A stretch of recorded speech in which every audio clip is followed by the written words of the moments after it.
Yeah, I'm here with Jonathan Mize, someone whom I've been wanting to talk to for a long time. Jonathan is real interesting. Jonathan is one of the few cats who shares my interest in the work of Christopher Langan. And Jonathan is actually, well, how old are you? You're some ridiculously young age, but you've already written a I'm couple of books. 24, 25 in December. Okay, so Jonathan has written a couple of books. How old were you when you wrote God versus Language? So that was my sophomore year in college. I was actually 21 and 22. Right. And yeah, that was that. I've only read a little bit of Modernity and the Rise of the Pocket God, but I didn't know you uh, already had that. yeah, so I read a little bit of that, but really, God versus Language was the book that I read when I was just really getting into the CTMU. I would say for the first time, even though I had been aware of it for some time. Mhm. And that book really helped me to triangulate on a lot of the concepts because Langan is actually a reasonably clear writer given the Mhm. constraints that he's working with. But the thing is, if there's no secondary sources on Langan, so if you're unsure about whether you're interpreting some of his ideas correctly, there's not going to be anything to really help you, except Exactly. that really that book. I think that God versus Language is probably the only like secondary source out there that's like printed and semi decent. Like the CTMU wiki is kind of, I don't know, it's kind of like Mhm. hit or miss. So just to give people some background if more were needed, we're talking about the work of, uh, I suppose you could uncharitably say we're talking about the work of an amateur philosopher, but uh, Sounds kind he's of harsh for it's somebody of kind of, that magnitude. yeah, Yeah. it's not doing him justice. I mean, and the No. thing that you and I get that other people don't necessarily is that there aren't really, words don't do justice to like how interesting and groundbreaking this guy is. But Completely. technically he's an uncredentialed philosopher. Jonathan and I think very highly of his metaphysics. I don't, I'm not aware of really of a more interesting and profound philosopher uh, than he. I mean, maybe the closest would be some genius from the uh, relatively uh, uh, late past, like I don't know, Leibniz or someone. But Mhm. even then, I think Langan surpasses Leibniz, although you never know the extent to which that's due to his, having the advantage of sitting on the shoulders of giants. Totally. But nonetheless, so anyway, we're both pretty impressed by this guy, to say the least. And but we don't, neither of us really strictly speaks for him, like, or at least, I don't claim to fully understand his views, but a lot of what Mhm. I talk about is so indebted to the CTMU that I don't want to claim original credit for it either. So I kind of want to, True. so I like where I'm wrong, I want to reserve the blame for myself, or where I'm Hmm. inaccurate, I want to emphasize that I don't necessarily reflect this guy's views at all. But where I'm right or accurate, I want to give the credit to him because, really before reading the CTMU, I was just garden variety atheist. My views were nothing interesting or Same, special at all. same here. Yeah, exactly the same here. So Jonathan wrote a book called God versus Language that was comparing uh, uh, well, really, it was more like revising and updating uh, the work of Wittgenstein in light of Langan's almost, dare we say, perfected metaphysics. Hmm. Um, and of course, with Wittgenstein, it's never so simple because there's two Wittgensteins. I guess you were Right. you were comparing the early Wittgenstein with The with Langan, Yeah, the but early whatever. logicists. Yeah. Hmm. Yeah, yeah. Well, and I read that, and it was a fascinating book, and we had the idea that this conversation would center on like the degree to which one can and one cannot, describe God. I guess that's a Hmm. little bit in a Wittgensteinian vein there, Totally. substituting God for reality. But in Langan's case, those two are equated. God equals ultimate Hmm. reality. So why don't you start with just your thoughts? Anything you want to say about your books, or on the topic of like the ineffability slash affability of God? You can Mhm. just go ahead. So let's see here.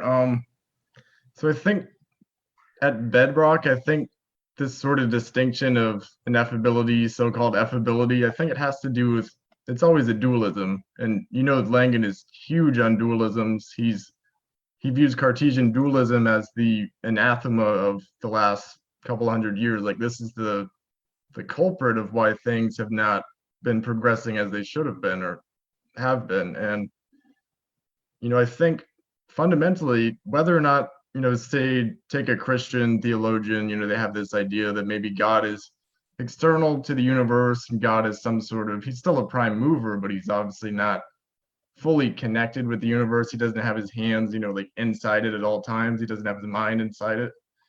And so you take that and you ask him, like, well, why can't we explain everything that God is doing? And they say, well, because he's totally different. He's of a different kind, a different form, a different substance. He's just totally incomprehensible. And I think even like Buddhism, they have a big focus on ineffability. The Buddhist koans, where they tell you something that sounds, superficially duh. Like everybody should know this, but underneath the surface, it's like you don't truly get it until you feel it, instead of just saying it back or reciting it. But with Langan's, because he doesn't just cover raw logic or whatever, he covers he said something in the interview with Kurt Jamungal. He said the logic of experience. That's something that is really, really cuts to the core of what he's doing. Like he doesn't just discuss mathematics. He's talking about the literal logic of our emotions and feelings and connection with God. So yeah, that's pretty much how I see it. Yeah, well, as regards the ineffability of God, there's, you know, there's a kind of Scylla and a Charybdis, maybe. There's two things that we're trying to simultaneously steer clear of and sail between. On the one hand it's the idea that, well, I've exhaustively described and encapsulated God and put him in this little box, and he's this still static target right here. Yeah. And on the other hand is this paradox of reference where what I'm talking about isn't what I'm talking about. The Tao that can be named is not the eternal Tao. And the way that I like to describe UBT, which is not synonymous with God, it's an aspect of God, but like the whole structure of syndiphionesis is that like it has a synetic phase and a diffionic phase. Mhm. And so in this from the synetic or sameness seeing perspective, actually everything is UBT or can be seen as UBT because that's like the most Right. general medium. But yeah, the way that I would describe UBT is that the only limit we may place on it is the second order limit, that on the first order level of limitation or predication, we can't put any limits. It's not light or dark, tall or short. And that pretty much sums up what Christians mean with God as the ground of being. But the trick that they don't catch is that if you have such a radically negative definition of God, and the only stable way you can refer to such a negative description is with second order limitation. And if you have something extreme like the Tao that cannot be named is not the eternal, but that can be named is not the eternal Tao, then you don't even have that. So you can't go there. You do the second order limitation thing, but if we do that, you can't say of that it's personal, that it loves you, that it has a mind with intentionality. Not really. It's beyond that, right? And so Christians don't really get that when they make God out to be so radically other and transcendent. And there's an aspect of God in which he is like that, but that's just an aspect. And then Right. it's a little bit like, to affirm what they call divine simplicity, I have to deny it. I have to say the Godhead has aspects, one of which is simple, which already, if he's supposed to be simple, he's not supposed to have any aspects. So it's just like, Right. I agree. Yeah. I mean, one way to look at UBT, it's almost like you could call it a divine bootstrap. It's like, well, if God is all powerful and he's creating all this stuff, it is in a large sense out of nothing, but it's not in that way that they perceive nothing to be. I mean, but UBT is what allows God to sustain himself, fuel himself. I mean, it's like you said, the second order predication thing, that's his potential. That's how he bootstraps himself up into its existence. So it's like, well, I view that as like an aspect, almost in Trinitarian terms. You can view UBT as the Father, and you can view like the defined consciousness, which is actually finite. That's another thing that people just can't, people really want to believe in an actualized infinity. But what I really discovered about Langan's work early on that well, I think I'm sure I see in it that's really subtle and sophisticated is his aversion to like this talk of actualized infinity, and his aversion to treating of manifolds as though they were truly composed of points without extension, because otherwise, how does the manifold have extension? Right. That comes back to is he solves it computatively. So he positions it within each teller's syntax, as he calls it, each one of their structures.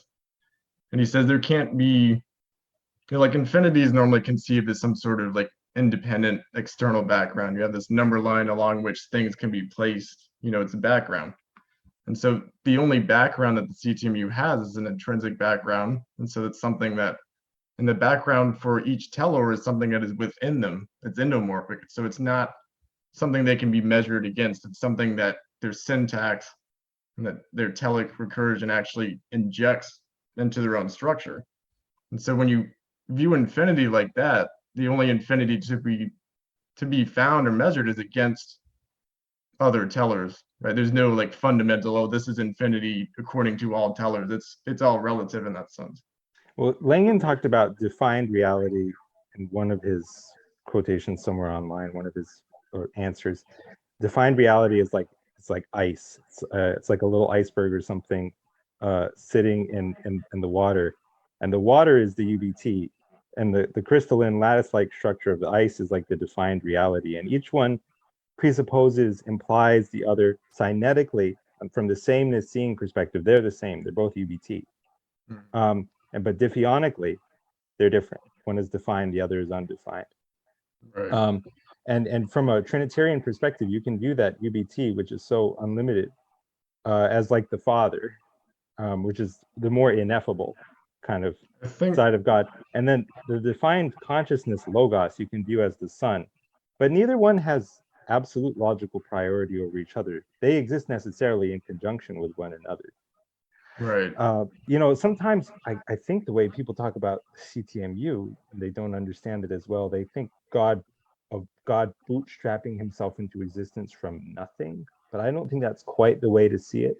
I think God exists necessarily in the way that, like, if he were to come into existence, that would be an operation. For it to have ontological reality, it would have to take place in a mind. The most ultimate mind in which any operation takes place is that of God, definitionally. Same thing if he were to ever go out of existence. If that were a real operation, it would have to take place in a mind, still more ultimate and more properly, that's God.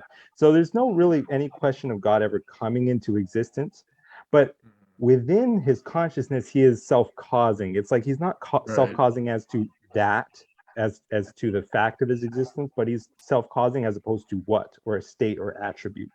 Right.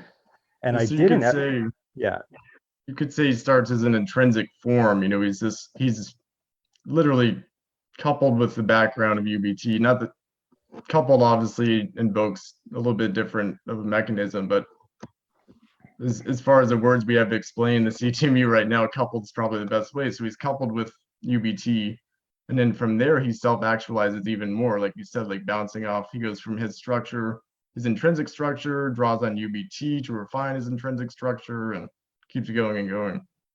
So that sort of recursive process.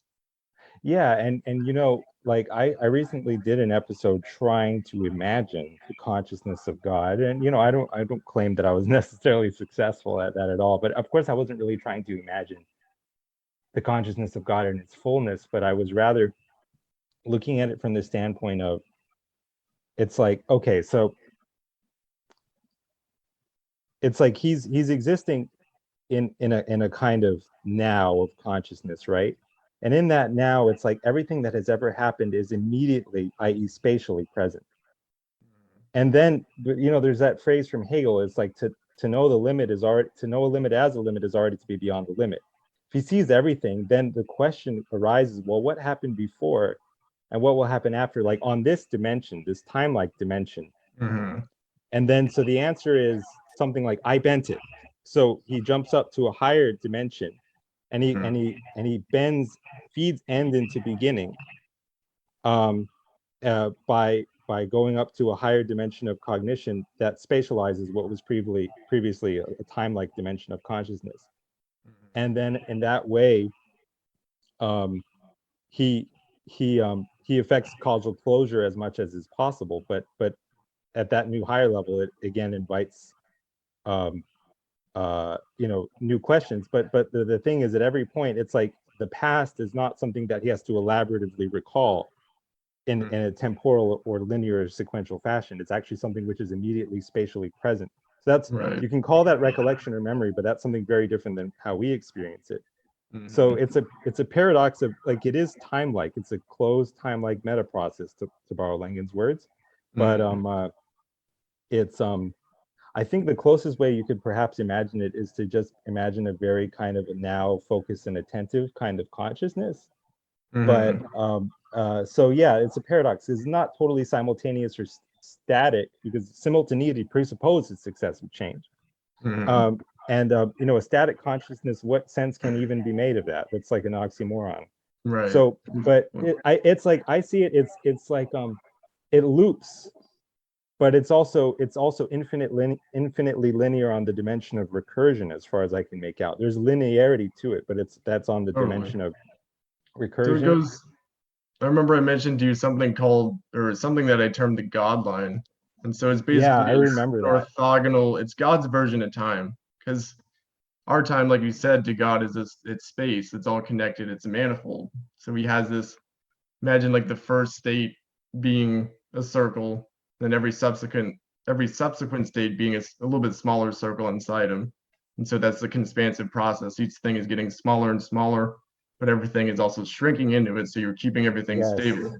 And so that's not God's time yet, though. That's conspansion, but you can view it as like a stacking of filters. You can have this filter that's all laid out like that, and that itself is a manifold.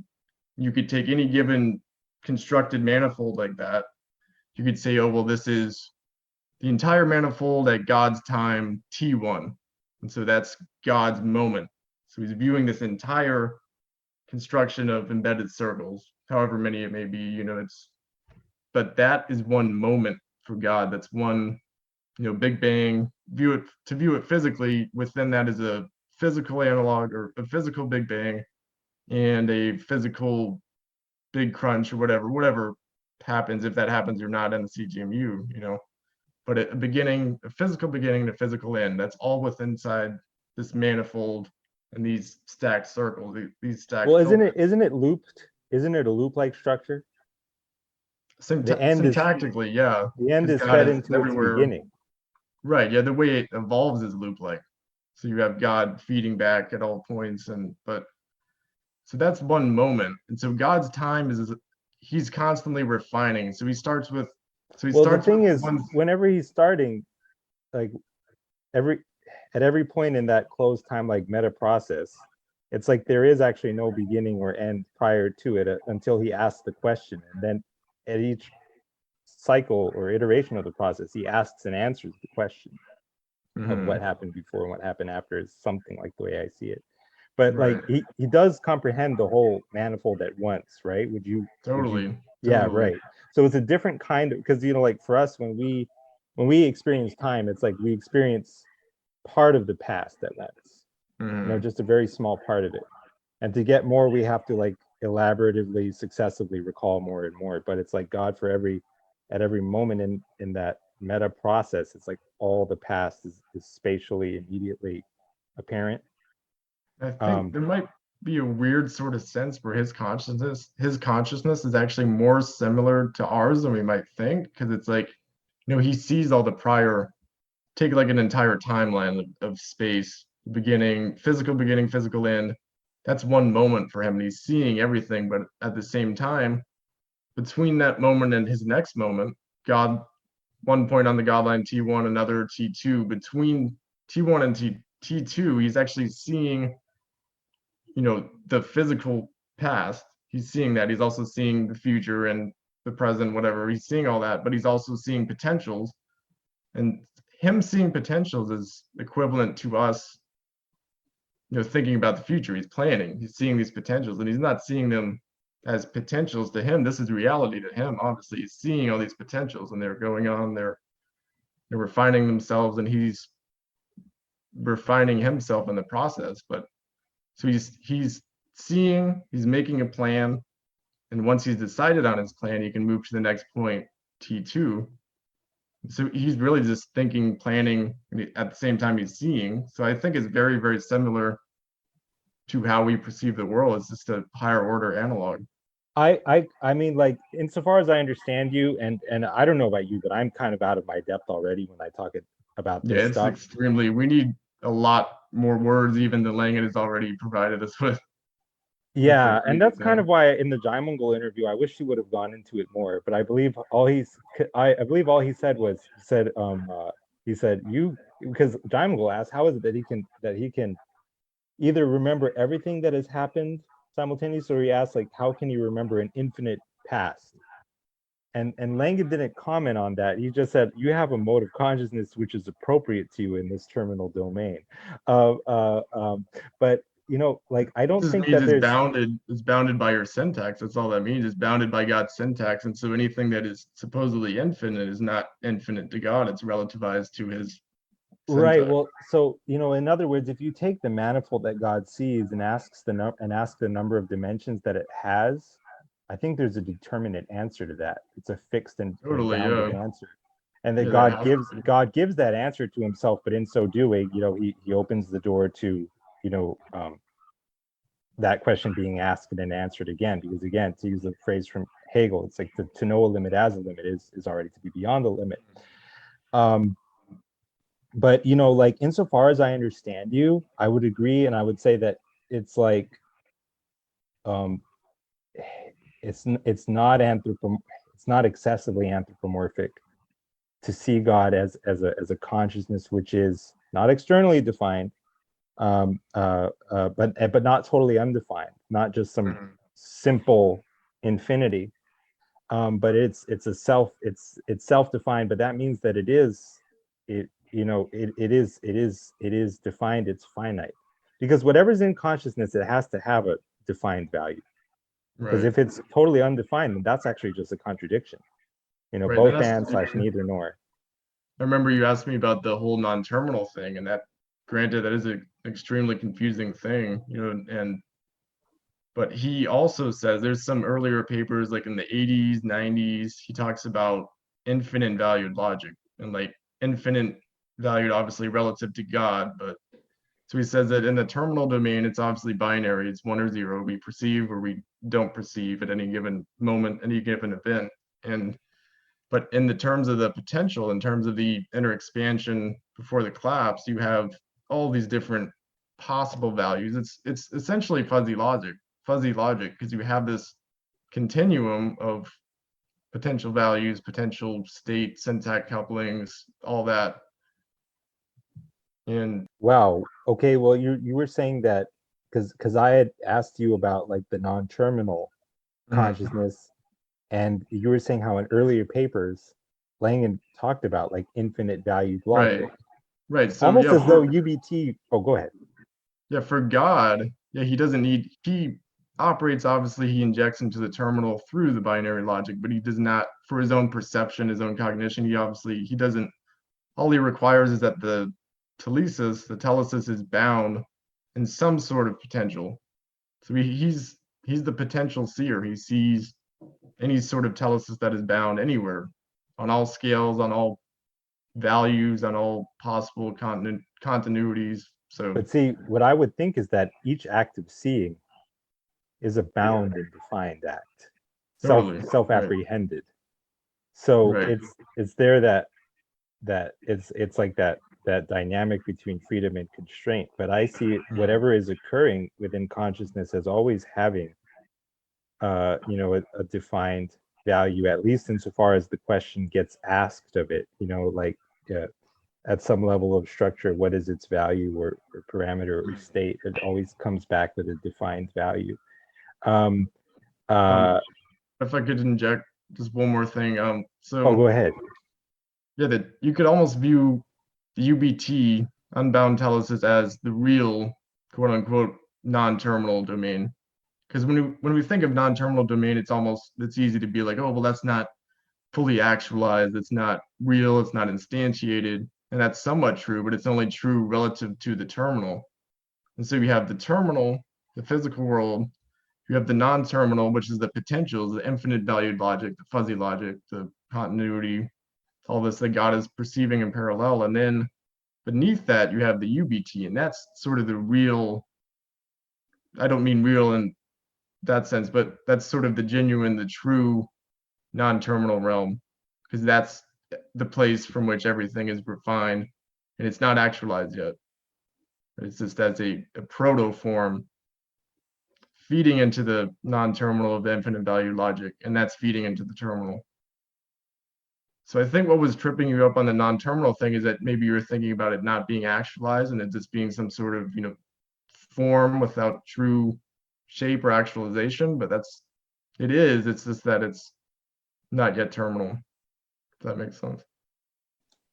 Well, that's interesting. I'm not sure I rightly understand you. I mean, like what I do understand, I think, is how, there's state and syntax, there's space and time, and there's higher order generalizations, or there's higher order generalizations of space and time.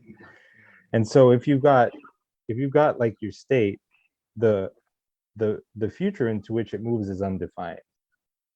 So like, just like Diodorus Cronus, asked of the sea battle that hasn't happened yet, whether Athens was going to win or not, and he assumed that the future is sort of already decided now, because it's either true or false that Athens has won that sea battle. But it's like, really, the future, it's actually undefined. It's neither true nor false. Athens winning that sea battle would have been in like the space-time continuum. But if you talk about God's future, as it were, or the undefined state into which God's consciousness moves, it's like that's truly neither X nor not X. And so like what you have, like the action of consciousness, is in some sense UBT, because it's not just, consciousness is not just the defined state. It's the process of the defined state evolving and changing, and the thing that's underlying that is the only thing that is general enough to underlie that is UBT. But like, as far like, I can't conceive of UBT, simplicity, or UBT, like as such being a knowable or inhabitable mode of consciousness. To me, it is contradiction itself. Right. Yeah, it's a proto medium, it's proto consciousness, it's proto any property, because that's how it's defined. It's defined on the lack of all stable property. Yeah. And as far as God's future, that's an insanely interesting thing. I mean, it's just, well, and I don't even because if he's on go ahead. Langan is always talking about retrocausation, and to me, that's, unless you're a physicist, like a trained physicist already, I think that's a very odd thing to consider and wrap your mind around. Like, because he says that all causation is fundamentally retrocausation, and I think finally I've started to wrap my head around what that actually means, and it has to do with the primality of syntax over state, because you can't, we always like to view things as a continuum. It's moving through this background space, it's this continuing, there's no, even when you zoom in, you can never get to a point where there's any discontinuity, or if you do, it's infinitesimal, and they explain it away like that. But for there to be any motion whatsoever, remember I mentioned his computative resolution of the continuum, where everything is inside the teller instead of against the background space. So for there to be for there to be any causation whatsoever, it has to come from that base of syntax, that structure, right? It can't be against some sort of background that is already, it's already structurally set up. No, because everything is evolving in tandem to set up its structure and then to actualize into a state based on that new structure. So it's constantly being injected into whatever teller's syntax it is, it's constantly being formed within that structure and then injected back into the past. Right? Because if you think about moving from past to future, from state to state, if you have state at T1 and a state at T2, you can't get to T2 without first having that structural phase. Right? So you cannot even, in that sense, you cannot even say that T2 is formed. It's so difficult to No, explain. this is a tricky thing. In my simpler way, I understood retrocausation as just like if you have a loop-like structure, you can read cause one way by going clockwise, Right. or you can read it the other way by going counterclockwise. And it's not that, well, I don't even know that. For God, right. I can't speak for Langan, what he would say about uh like what for God, whether retrocausation has primacy over the other. I wouldn't see either one as having strict primacy over the other. I would view it as a function of like the way that you read it. But you're onto something very fundamental there. Like, I mean, because when you talk about like just the experience of flow and change, it Mhm. almost implies like two distinct temporal states like existing in conjunction with each other and having like simultaneous reality. Mhm. And that's always something I've really struggled with. I've always really struggled to understand. Um, So I uh, think, Go yeah, if ahead. I could return, I think I finally got it. So everything it fundamentally begins, obviously it begins as UBT and then it's formed into identities, which are couplings of syntax and state. But in order for you to have motion from so-called past to future in that, what does he call that? The semi-model, linear ectomorphic semi-model. In order for Mhm. that to evolve, you have to have syntax primarily first. Otherwise, you have nothing to base it on.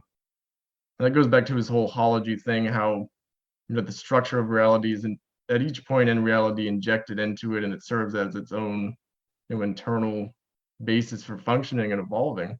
And so with God, his intrinsic structure, you could say like he has this entire, say he only has one moment behind him in his so-called God line. He has this manifold of entire region of space-time, call it T1. Say he only has that. And so for God to, he doesn't even have, he obviously has a future, but that future is based on his intrinsic syntax, right? So it's not like he has this laid out manifold already stretching out. He has to generate the next one from his intrinsic syntax. So that's sort of the analog that I was trying to see with the retrocausation, where you need the syntax before you have the state. If that makes sense. Yeah, I mean that's it's I what I would like is to kind of see more mainstream theology and apologetics like dialogue, at least try to come into contact with CTMU ideas. And the reason Mm, why is that like the state of theology and apologetics as it presently exists, as I see it, is like mystery for me, but not for thee. It's like I have contradictions that when you call me out on them, I appeal to divine mystery. The reason I don't hold your views, however, is that it has contradictions, and mm, contradictions don't work. So I'm sorry, but I can't buy what you're selling. But for me, it's like my contradictions get to be holy mysteries. It's like theology is very easy when you enforce the principle of non-contradiction only selectively. totally. And so they have this idea that, well, see, the thing is, if you suppose as Langan does, that God is ultimate reality, then it's pretty easy to see immediately why he can't be absolutely simple. He can be simple in a sense, as insofar as UBT is simple, and again, Right. that just in that sameness seeing or cynetic phase, um, but which also is irreducibly coupled with a diffeonic or different seeing phase or aspect of cognition. Um, and but they're really cagey already on that. Like nobody's trying to answer the question of like, if you take God as if you take the set of everything real, what's God's relationship to that? They're going to say, well, God's real in a different sense than the sense in which everything is real. But it's like, okay, take the set of things that are real in any sense at all, because if they can interoperate, here's a Langan idea, that means that there's a more fundamental medium that they both inhabit. Take Right. everything real in that more fundamental sense. What's God's relationship to it? Is he the set? or is he a member? Mm-hmm. And a lot of them are going to be tempted to answer that he's a member. He's like an object without parts. Like Probably, that's yeah. and It's bizarre. but a lot of them are going to say no, he's the ground of being. He's the being of everything that is. But like as I explained before, if you have that idea of God, you can't really say with logical coherence that he's a mind and he loves you and like Mm-hmm. he's beyond that. And Right. the New Agers would be right to say that God is so absolutely absolute that he's and unlimitedly unlimited, that he's beyond categories of person and will somehow Mm-hmm. still not love. But anyway, their thinking is all fuzzed up. Yeah. Um, but so like they're cagey on that. They're cagey on God's relationship to like the universe, understood as everything real rather than just as everything physical. They're Mm-hmm. cagey on like it's like whether you can even talk about God because he's like, I don't know, he's like so I think radically. it has to do a lot with representation. To be honest, I haven't read a lot of the classical philosopher stuff. I've read bits and pieces, but I know that there's a big battle over representation in the 17th, even 18th century. And it has to do with like whether when you point to God, does that pointing actually mean anything? Like when you try to describe him, does it actually connect whatsoever? I think it has a large part to do with the Cartesian dualism thing. Like you can't, whether or not they want to say that it's a substance difference or irreducible substance gap, I think that's implicit in their argument.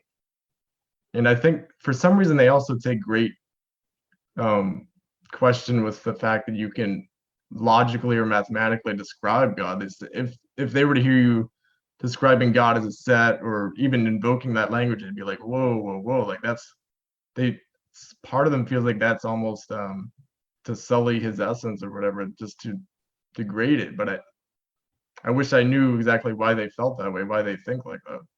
Well, the thing is, if you begin with the idea that God is ineffable, then you can't maintain any pretense toward a technical description of spiritual reality. You have to say the only level on which this works is poetry and metaphor, I think. Um, Totally. and it's like if God is not comprehensible logically or mathematically or metamathematically or whatever, is the question remains: is he comprehensible to himself? Well, sure he is. Okay, but um, why is there some radical discontinuity between the understanding which God has of himself and the understanding which we have of God? Because I mean, I don't know about you, but I'm not claiming to have a totally exhaustive understanding of God. I think in some Where sense, God, as Langan puts it, is a self-resolving paradox, which means that on some level he's never fully actualized. Anything that's truly infinite is not infinite all at once. That's stupid. That's like talking about right, like I count to the end of infinity and I got to the right. number at the end of Yeah, the infinity. background Yeah, versus the actual counting process, and it's the process itself that Langan means by infinity. that's right. And because anything that is truly infinite is infinite over something like time. It's growing. Right. Um, and and um, and so it's like I guess with Descartes is a similar thing as you had with Wittgenstein, the idea that there is this absolute, or Kant for that matter, that there's absolute unbridgeable gulf between knowable reality and like deep reality. But Right. the essence of reality is mutual relevance. Something that I found out is that you can actually assemble these firstness dots, these raw qualia, you can assemble them into a deductive structure solely through you can induce, like it's almost like an association of images. It's like the IQ test, the Ravens matrices. It's like that sort of thing, but they don't specify, they don't define and say, hey, this triangle is defined in relation to this circle, so therefore you have to make this. Like it's not deductive. And so you can do things with these raw images, these raw qualia that associate themselves inductively. And so you can have somebody read and recognize that process of association, and you can build it up to deduction from there. And when you look at it, fundamentally, if you look at like any language ever invented, it's an association of images. And so it's people learn through induction. A kid sees it and he learns to associate which image with which other one, and it goes on from there. But fundamentally, every deductive system is based on that form of induction.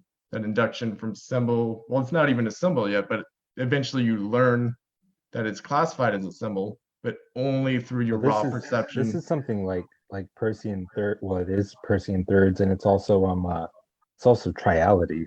So it's like Totally, Trinity, totally. because And this, it's these are what are the bare minimum requirements for reference? mhm.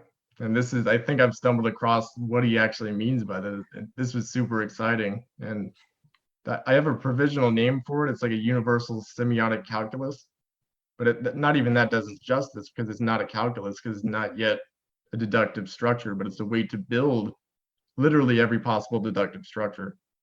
And so I'm actually writing a paper on it right now. It should be published in a couple months, but like where was I at? Let's see. This, and even Langan mentions, I think it was in the Jamungal interview, he mentioned something about because Jamungal asked him, he's like, so what do you mean by there's no such thing as a literal interpretation? Hmm. So he mentions like, I forget which language he said, Sanskrit or something. Sanskrit. And he said, yeah, it's just a collection of geometric forms fundamentally, right? You're the one who is imbuing it with meaning because you have already assembled these inductively. And so it's that essence of, hey, because I think scientists and mathematicians, they like to think, oh, the universe is fundamentally deductive because that's what gives us knowledge about it. So everything I can point out here, and this can be a symbol, that can be a symbol, but they're skipping the Persian firstness and entirely. And that's the entire They're qualm that failing to Eastern incorporate the reader experience, right? into the Exactly. model. Right. And they just skip that aspect entirely, but they don't realize that every possible deductive system has to be built on firstness and the association, the inductive association of different proto symbols, essentially. So, and that to me is Yeah. what logical induction fundamentally is. And then you can build up from there. You can look at it this way, you can draw a circle and then don't draw a circle. And you can have a symbol that, or it's not even a symbol yet, but you can draw a circle around the circle and the lack of a circle. Then you could draw an arrow. So you have a circle, non-circle, arrow, non-circle. That's an association of images for, you could say X and not X is not X. So it's a proto rendition of the and logical connective. Because that's all the and rule is. It's existence, non-existence equals non-existence, because you have to have both. And so if you can assemble that in a way where somebody can see it repeatedly and learn it, and then you can tell them, hey, let's set up this deductive system where we have this rule implemented in it, and we use the symbol, and then you actually use the and symbol. And that's fundamentally what it is. You don't just say, hey, here's a symbol, use it. You have to have that inductive Persian firstness assemblage of meaning, right? So That's so that's crazy. one of the I that's only one I of only the barely understood what you said, but like the I mean the distinction between induction and deduction, at least to my like totally untrained, philosophically untrained mind, is like on some sense induction is open-ended, right? what do you It's mean? well, It's never, well, yeah, deduction is a artificially closed system, right? It's closed in that, in some sense. because you begin with axioms in deduction, Mm, and the deduction is true as far as the axioms go. But the axioms that Langan is using, uh, cogito ergo sum, or just more neutrally, what I'm experiencing is what I'm experiencing, or experience is this is, or something is. It's because, mm, as Augustine said, si follower sum. If I'm wrong that something is, then I'm right, because the something else is still something. right. Um, but and then there's to be is to be perceived. And the thing is, if you Mm, inspect, especially that latter, but a lot of people still don't get it. But if you inspect both of these, I mean, they have the force of logical necessity. So totally. where your axioms are logically necessary, um, you're kind of you're no longer in the provisional or contingent realm that one normally associates with deduction. But it's like what I associate with induction is like the kind of empirical open-endedness. The sun rose this morning and it rose yesterday morning and the morning before, but that's not a guarantee that it's going to rise tomorrow. I have to wait and see. Right. But it's like logic is the requirement of there being any perception or experience at all, because what is not bound and defined in that way is not experience. It's the limit rather of possible operations. Right. And it's also the backdrop against which experience is defined, right? Totally. So it's like logic is a prerequisite for any experience, and you have to maintain logical coherence, under all conditions. Otherwise, there's no experience at all. That's my limited way of understanding logical induction. Yeah, that's. But what you were saying there about Percy and Thirds is real interesting. It makes me wonder about how you think, because you told me that you don't think very much in images, but it sounds to me like literally the way that you think is very reliant upon metaphor. Or like you have intuitions about, like, here's how some system kind of works, and it's not necessarily language. It's like, I don't know, it's like, I mean, you just have analogy. intuitions. Yeah. Yeah, I'm and very, then very good at you logical and conceptual analogy.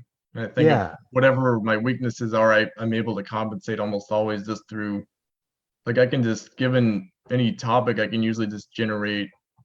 Well, I haven't been so great at this interview, but usually I can just generate a decent set of analogies and metaphors that I can just use to actually explain the topic, if that makes sense. yeah. Well, I But mean, for what it's worth, I've been excited to talk to you for a long time, and I highly recommend your books to anyone, because appreciate that. I Thank you. can't even vouch for everything that you said in God versus language. And so much of it comes down to language. Like, would I, or should I have put it like that, quite like that? There's that, that the devil's really in those sorts of details. But I remembered reading that book, just being floored.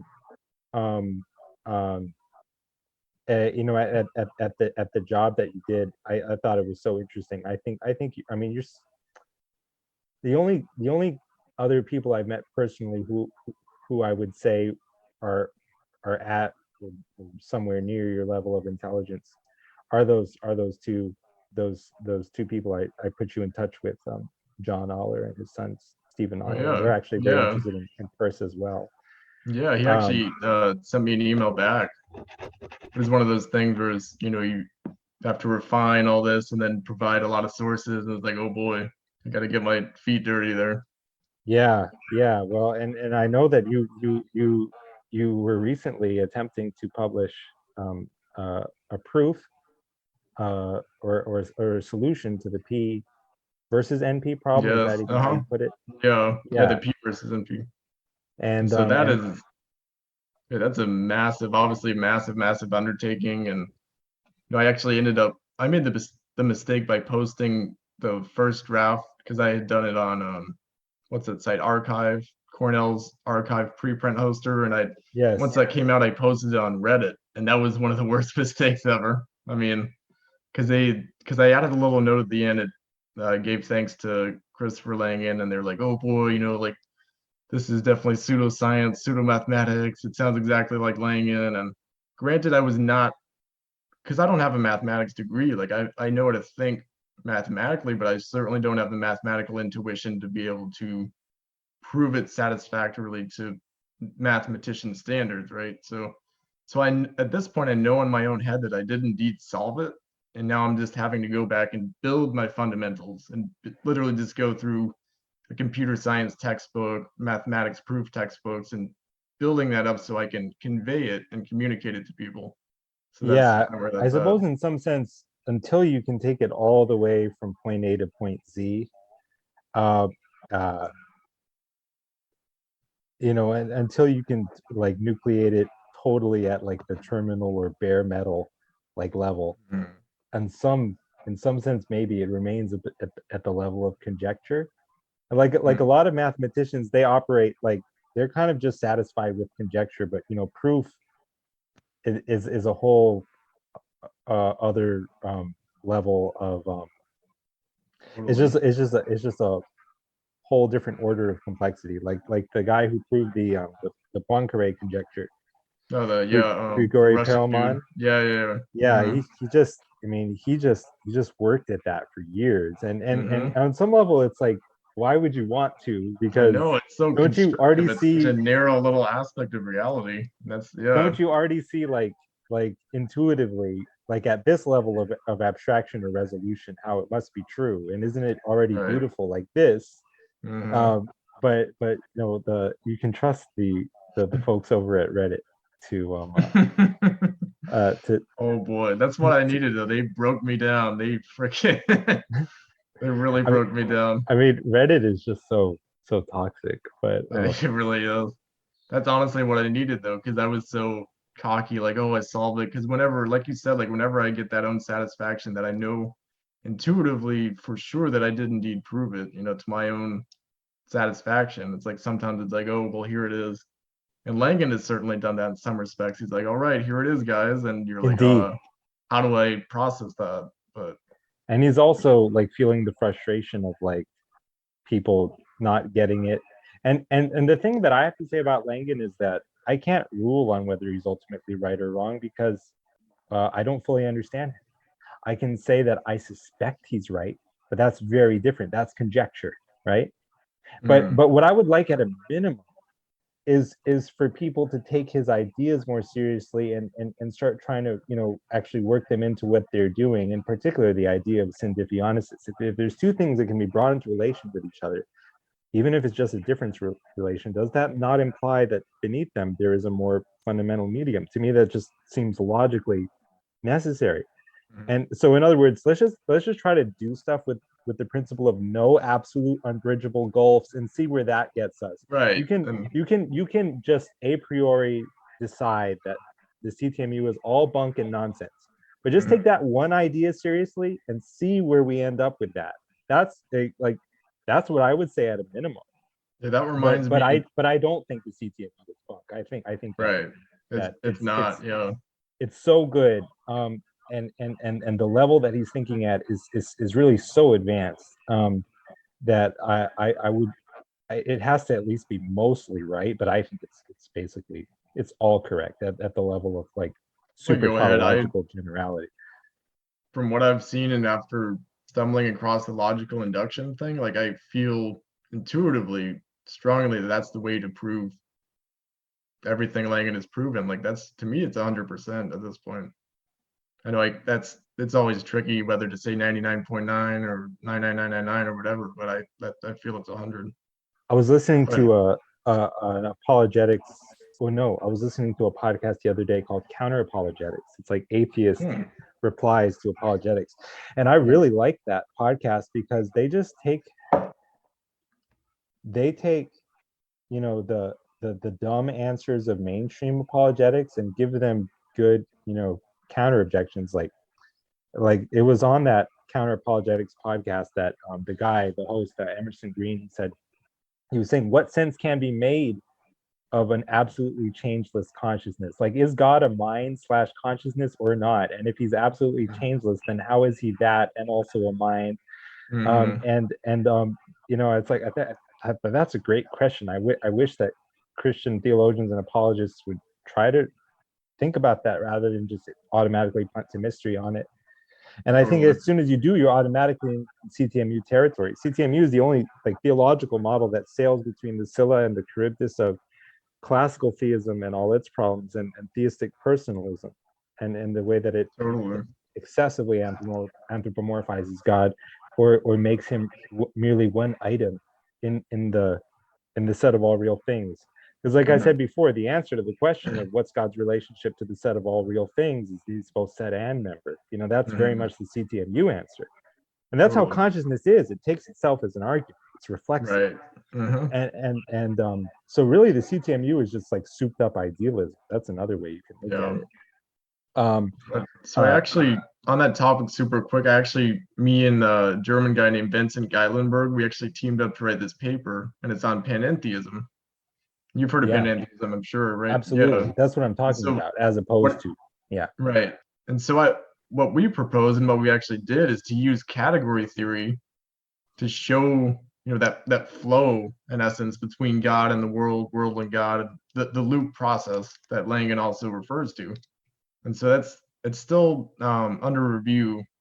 It's been under review for like 8 months now. The process is insane, but we're thinking that it's probably going to get published. But I think that would be a good way to at least broach that sort of analytical approach to even just panentheism, because panentheism is already kind of out there in terms of Christian theology. But if we can at least get some mathematization in there, that'd be great. So You know, there's a fantastic paper that is entirely to your point.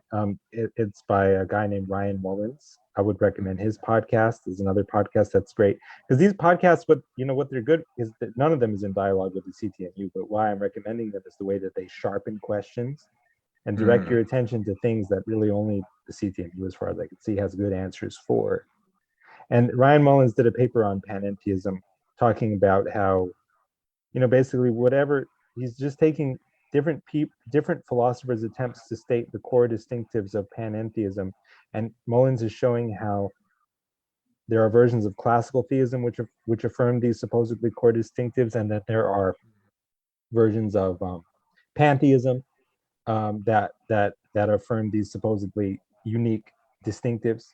And so he's saying, like, panentheism as it has currently been defined is not yet hasn't been defined in a sufficiently fine-grained way to differentiate it from its from Scylla pantheism. and Charybdis, basically from the Yeah. two extremes that it's trying to avoid. Mm-hmm. And the point is mathematization. The point is rigor, and I think that when you have like that kind of something which is, because it's like, is it the absence of determination or definition, or is it external determination slash definition? Well, really, it Mm-hmm. has to be neither. And Right. the way that you avoid it is recursion or reflexivity. You need something that is self-referential in the way that the CTMU is, just to get around all of it, all that Gödel's incompleteness crap, and Mm-hmm. the answer is clearly resolved once you start thinking in reflexive directions, which is exactly what consciousness is. Yeah, I'm interested to see if they will publish your paper. How many publications do you have, actually? Because I know you have more than one. So actually none in any journals yet. This would be the first one in an Oh, actual okay. academic journal. But Okay. I had one briefly in Cosmos and History, but that was the whole ordeal where the Langans, I ended up taking it off because apparently it Mhm. wasn't up to snuff or whatever. up But up to their standards. yeah, Yeah, and that's kind of why. Oh, go ahead. so I was gonna actually mention something super quick about this. Something I actually termed this cognitive metamathematics. And so I wrote a little tiny brief paper. It's on something called Academia Letters. And so it's like papers between 500 and 1,000 words. And they do a super quick peer review process. They get it out there. And so that was actually published. But the term cognitive metamathematics, I found out recently that that's actually already been in use. There's this dude who's published an entire book about it. It's like something about artificial mathematical intelligence, something like that. I know his last name is Gomez. It's like Jesus Gomez something. But so I think this approach is really, really interesting because he finally somebody is invoking the notion that all mathematics is obviously generated by the human mind, and the human mind can be explained, right? And psychology, phenomenology, all that stuff. So why do we not couple these two? Why do we not say, hey, how does the human mind generate mathematics? And in the process, what does that tell us about mathematical proofs and which ones are valid in which ways and which ones aren't? And so that's something that's really, really promising to actually come to bear on stuff like Gödel's incompleteness, because we might actually finally get people to see that that's not some sort of final ruling or law. So Right. I had no idea that that stuff was already out there. So that's really, really exciting. I mean, that's interesting. I know Ben Goertzel, whom I Mhm. knew first from just the Joe Rogan experience. Because, Mhm. obviously when you're talking to me, you're talking to a very high level intellectual, right? So I get all my stuff. I get my exposure to profound ideas primarily from the Joe Rogan experience. Um, and Goertzel, well, he works in AI, and he at least talks about the CTMU. Yeah, Um, did he talk uh, about it in the interview? Because I know he addressed it in a blog post. Once he, oh, well, I don't know if he talked about it in like an in vivo interview, okay. but he at least talks about it. He doesn't Mhm. seem to be as hyped about it as we are, and Yeah, and and so from my standpoint, that suggests he doesn't fully he uh, certainly doesn't grasp understand. its uniqueness. Hmm. And maybe he's still wedded to materialism on I some think he level. is, yeah. Um, because it's very hard for people to understand the logical necessity of idealism. But how I would briefly break that down is just like, supposedly Russell and Moore sounded the death knell for idealism with their papers.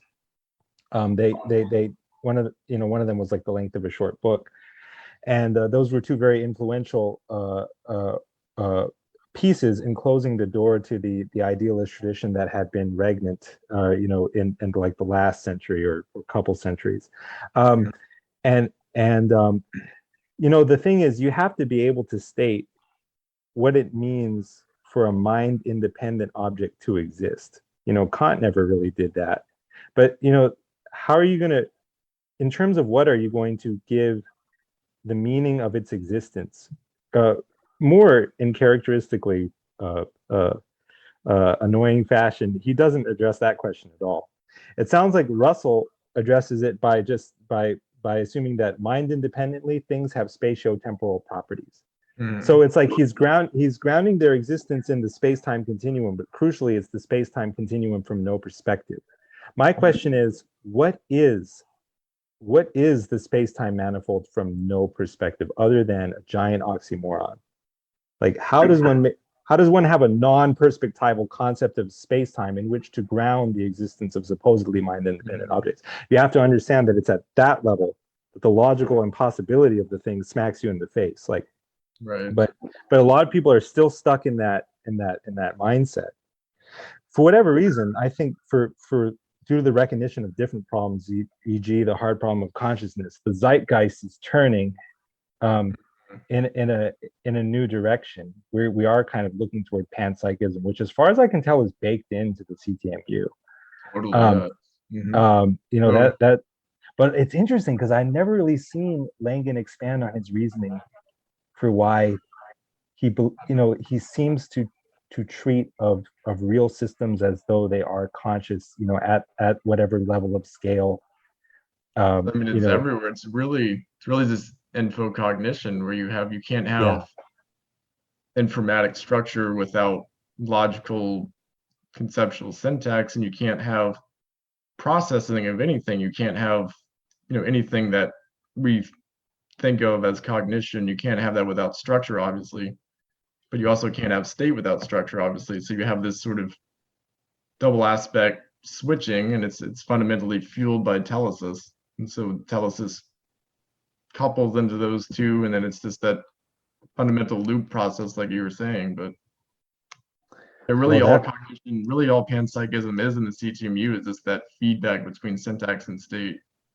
It's that's really real what's interesting. the To you, key. does that intuitively answer the question of why it is that a computer should be conscious as well as a brain? What was that? I said that's an interesting answer that you gave. To you, does the answer that you gave intuitively answer the question of whether um, uh, a computer should be conscious, as well as a brain? Like, uh, does to you, do Totally. you just to you that linkage is just apparent? Like, well, then of course, for those reasons, a computer should also be conscious.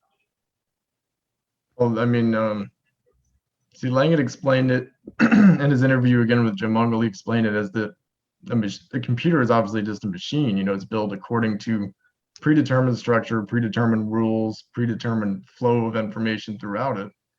And so there's no way that you can look, a computer is a machine within a proto-computer, because every instant between typing one key, typing at the other one, everything that composes a computer is generated, right? It's telecally generated. Everything is, the information is bound, and then that goes to state, and then the state feeds back into the structural information, and so forth. So a computer is just something that is tapping into that fundamental telic process. It's never going to have that full functionality, the full comprehensiveness, full connectivity.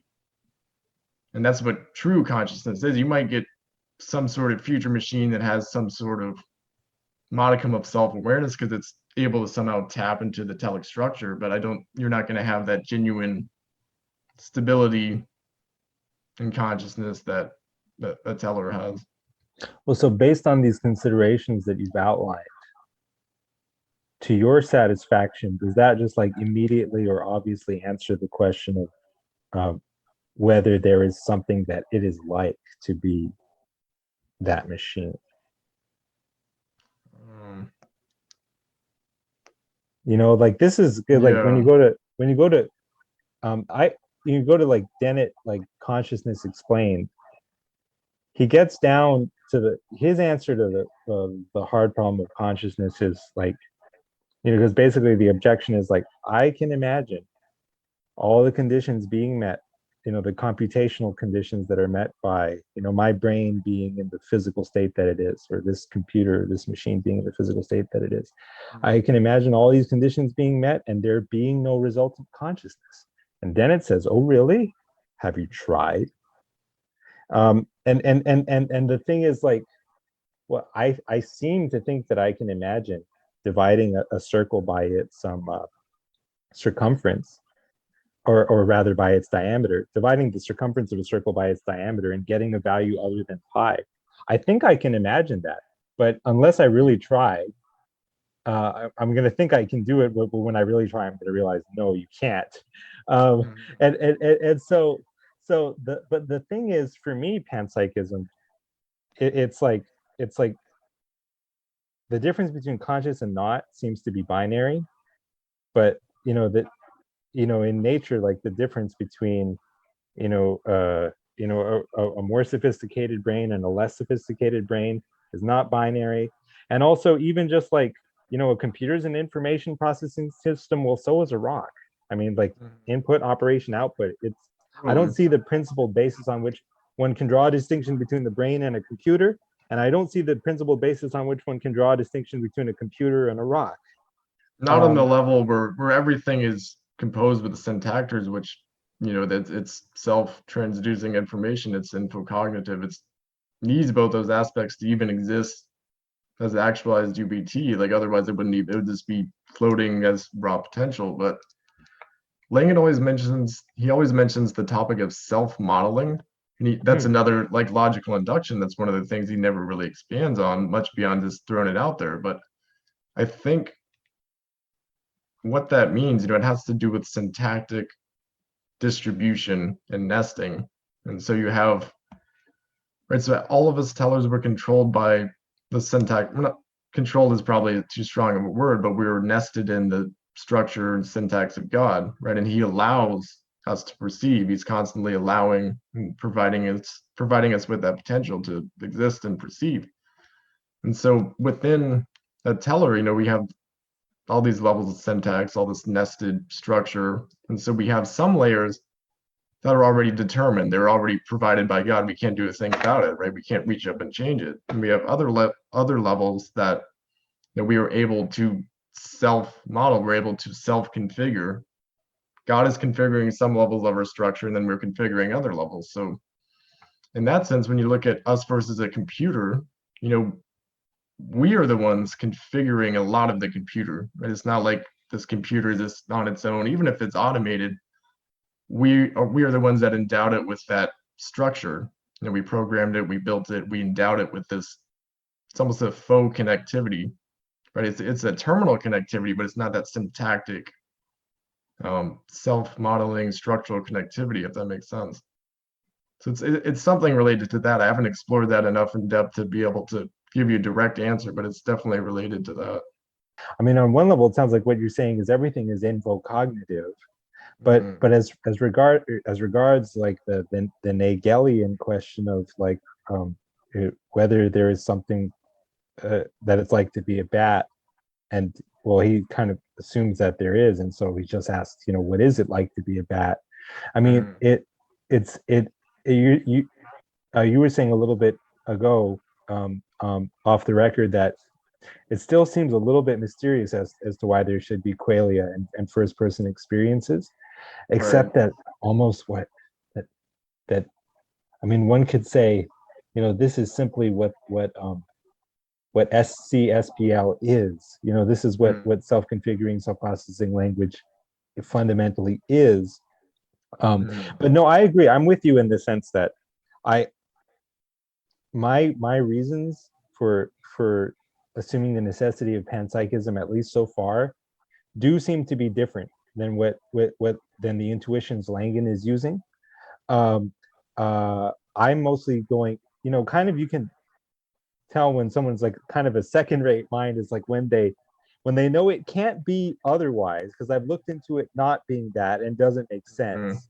But as far right. as like the positive case, the intuitions that would take me directly there without having to see why like Hmm. the alternative is unworkable, I don't quite see it. Well, Like that the weird scary thing about reading Langan is just how much there's so much compression in what he writes. totally. It's Yeah, the not semiotic, Mysterian. yeah, the semiotic compression, the semantic compression, like because we're used, especially, I think this is probably what turns the more so-called rigorous mathematical minds off of it. It's because they want that little prepackaged list of axioms. They want that little, okay, I know this, so now I can proceed with this rule to that and this rule to that. But it's per any given CTMU concept, it literally invokes all the other ones. So to learn one, you Yes. have to jump around first. So you can't just learn one and be like, okay, I got it. Now on to the next one. So you have to.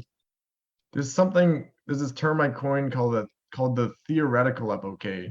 And so it's not just an epoche of the phenomenology Husserl, like, oh, just let me suspend my phenomenal judgment. This is a let me suspend my theoretical judgment. Let me not do, but actually, let me take it how it is, take it how I perceive it, and then continue anyway, even if I don't understand it, just out of curiosity, whatever it may be that motivates somebody to read it. But you can't, once you stop and say, well, actually, this looks like a better argument. Now prove to me, CTMU, that this argument is not better. Once they start getting into that, they're never going to get it. So you have to let this thing form in your intuition. You have to just let it sit there and just almost marinate. You can't learn it piece by piece. I don't think it was the Jai-Mogul interview. I think it was a more recent one where Langan said that he developed the CTMU because he had just basically kept a running ledger of paradoxes, Mm-hmm. and they were paradoxes whose solution could only come in the simultaneously. Mm-hmm.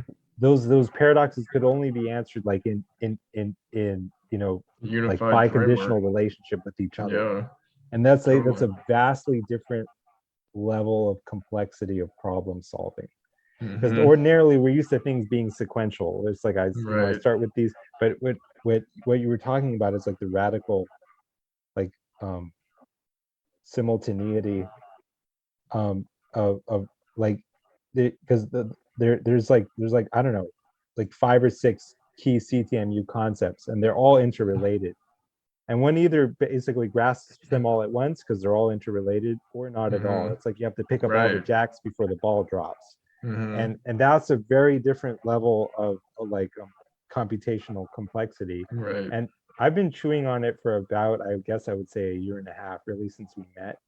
I was That's aware it. of it from before. I was aware of it from the same time as you were, but I wasn't Really. as quick to see its significance. Yeah, because I was stuck in that materialist frame. I thought, well, I don't know exactly what this is saying, but it seems to be a species of idealism. I think I have good Mm-hmm. reason for dismissing idealism. I think, in other words, that I can intelligibly ground the existence of mind-independent objects in something you know, coherent, and I didn't realize that I couldn't. And Right. it took me like 7 years, during which I wasn't primarily a philosopher, to figure Mhm. out that you can't. And you know, one kind of, I don't know. I mean, one one regrets this most of all in Langan's case, like just the amount of lost time that has been imposed by the necessity for you know, for Mhm. working or even just going to school and all the waste of time that involves. Totally. Um, but eventually I figured it out. And then when I reread the CTMU, it was hitting with a new level of force. And so it's been about a year and a half that I've been chewing on that. And really you need just as much time with this as you can to let it settle in and Mhm. reorder your concepts. And you don't have to be super intelligent, because I'm not. Mhm. I mean, I disagree. well, you know, I mean, you know, IQ, if I were to take one, I would probably not do very well, because of like ADHD or, you know, whatever. Right. Um, Well, but Langan always mentions, rightly so, that motivation is inseparable from IQ. I mean, you can't, mm, per any given person at any different stages throughout their life, they could do wildly different on an IQ test per any yeah, given attribute of the IQ test. So, yeah, and ultimately, yeah, I'm just saying, like, I know there are guys who are not interested in the CTMU. They're dismissive of it, and they're a lot smarter than I am. But you know, fundamentally, I can tell that, you know, their reasons for dismissing it are that they still haven't given it the time of day, because you mhm, don't need to be super like I've never taken a calculus class, mhm, but I think I actually have some understanding, um, of uh, of you know, like this idea behind conspansion, the idea that in order to have like something like what we think of when we think of like continuous or infinite subdivision of a manifold, mhm, you can't have a manifold that's just composed of points of zero extension.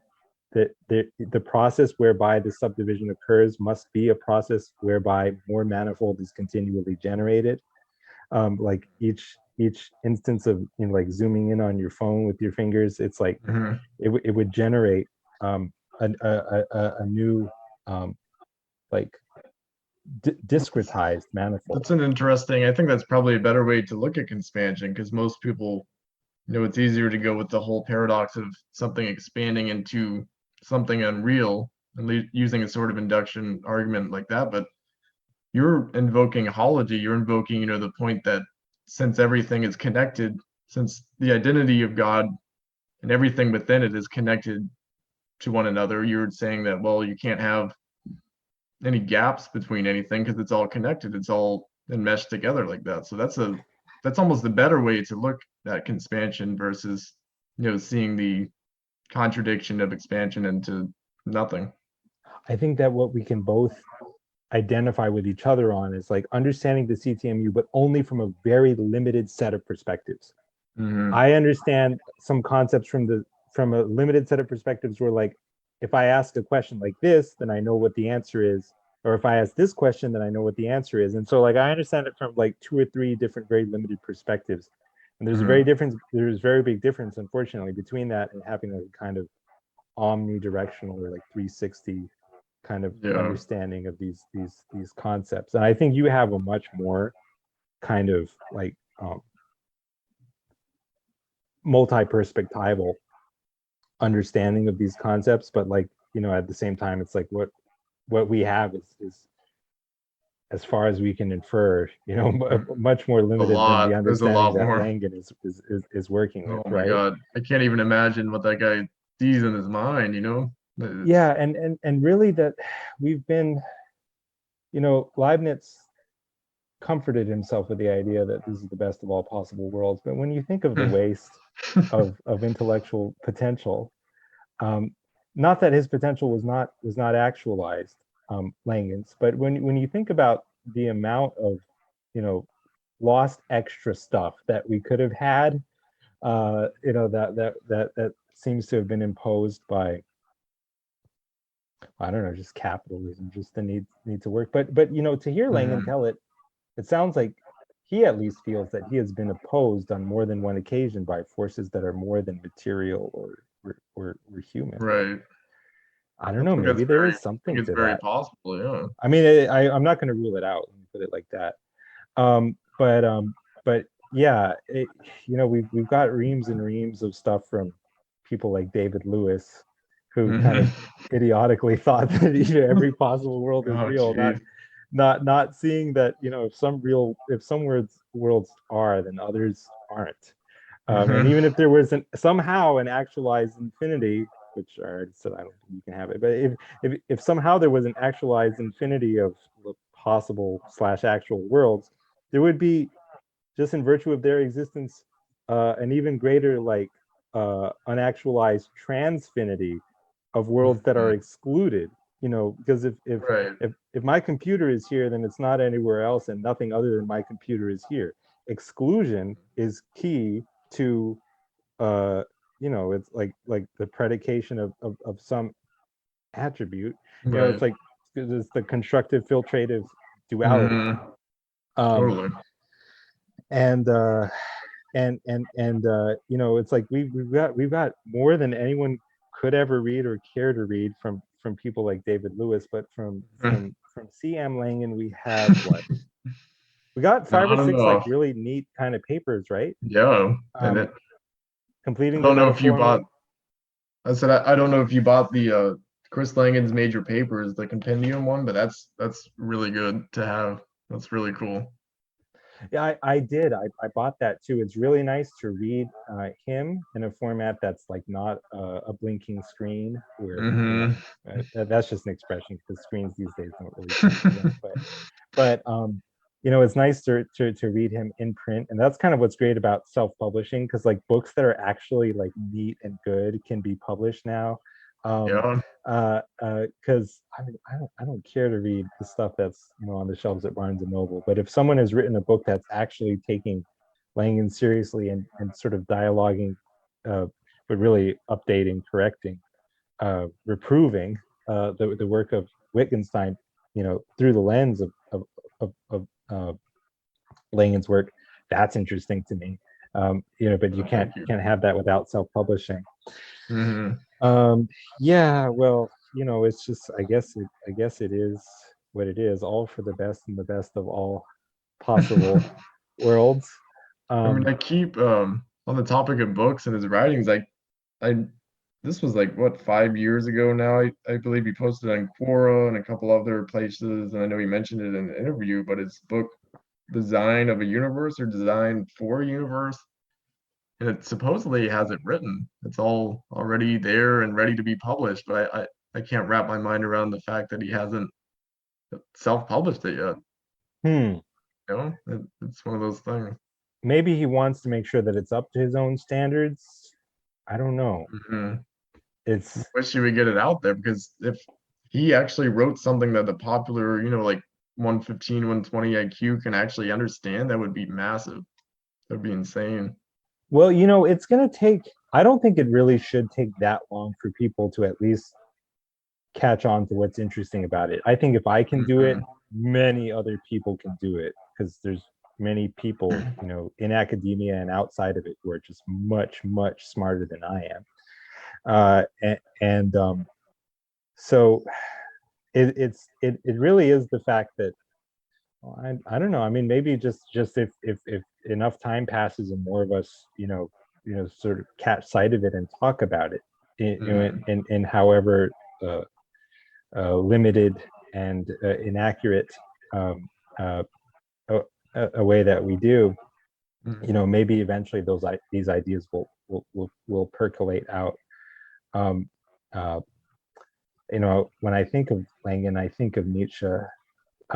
Not that Nietzsche's metaphysics were as good. I mean, he really didn't actually have metaphysics. Hmm. It was sort of anti metaphysics. But I think about Nietzsche in connection with Langan, because Nietzsche is someone who, within just a couple decades, of his death, was going to be just absolutely huge, and he already knew that, Hmm. and he already also knew the the negative historical developments that might be associated with that. But in his lifetime, it was just like complete obscurity. Yeah, that's And crazy. I really don't. I really hope that that is not the case with Langan. I hope that he receives the recognition that he deserves in his lifetime. But go ahead. Part of me feels like it kind of has to be this way, whether it be in the spiritual, metaphysical level. I feel like this is a sort of theme where God uses somebody on the fringes. He uses somebody who's not seen as, the popular, esteemed, well-respected person in society. God has this way of choosing people who people around them would least expect.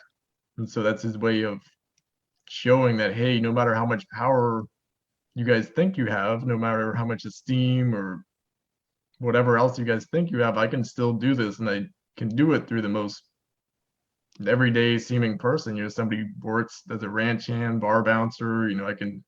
This is who I work through.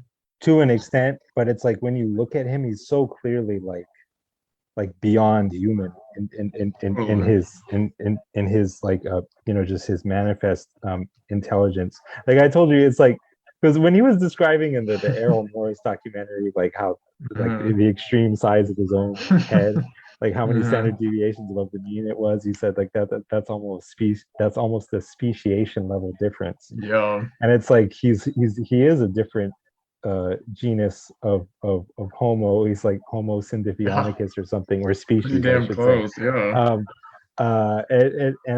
So it's like on one level, yeah, I kind of get it, but it's like you know you you know for a bouncer, this guy, or or a rancher, this guy still like communicates in a way that it's like almost alien, and it's Right.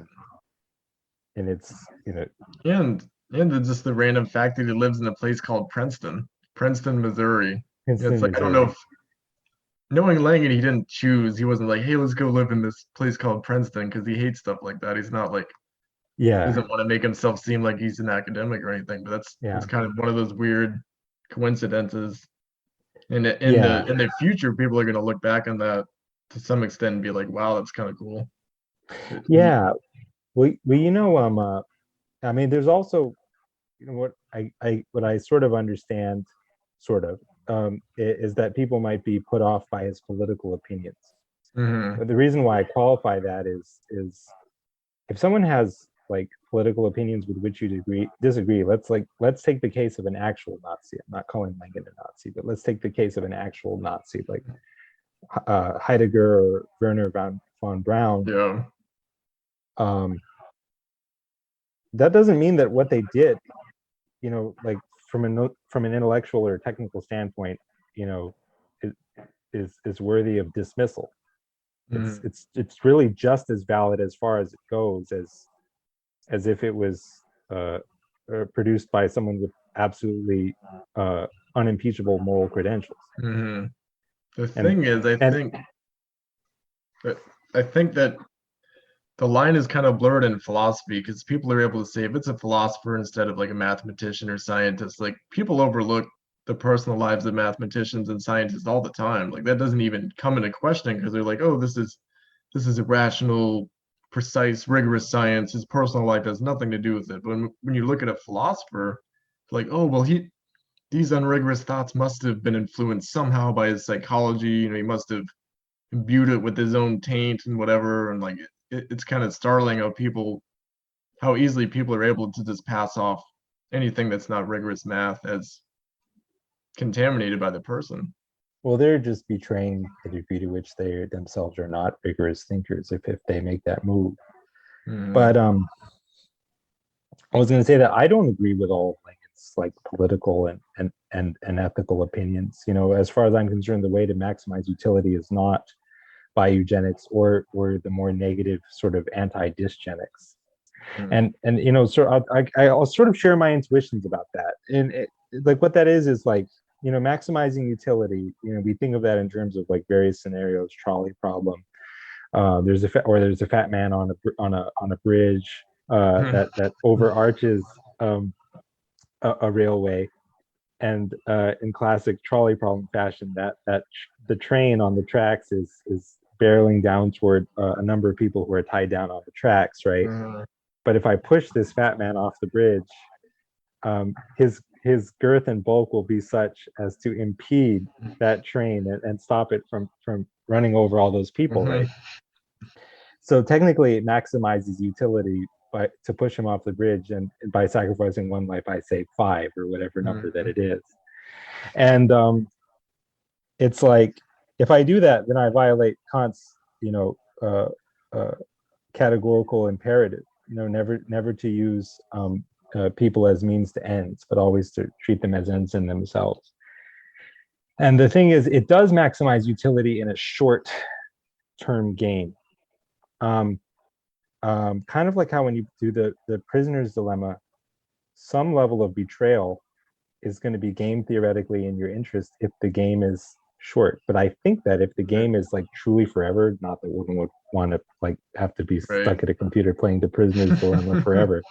But I don't think that the dominant strategy there would be ever to betray. I think it would actually always to be altruistic.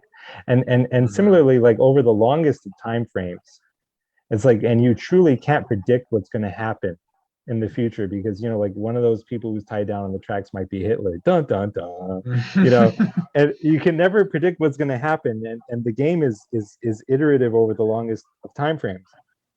And it seems to me like what you should do is you should stick with the principles that are surest, which is like never to use people as means to ends, always regard them as ends in themselves. And I think that, gosh, almost technically, that the way that you maximize utilities is by having everyone love each other to the self-sacrificial limit. To me, that looks like Christ, and that looks like his ethics. So that would be a point of demarcation between me and Langan. But it's not for that reason that I just say, well, his work, it just totally sucks, and I can throw it in a box and pretend it never occurred, and meantime get all starry-eyed over whatever piece of crap academia shits out next, right? That's a real, like that's the Reddit meme, right, where you got the two Reddit guys like pointing to something in the background. That anyway, I don't want to crap on Reddit too much. I mean, in another possible world, I could just as easily have been a Redditor. It's like, there but for the grace of God, go I.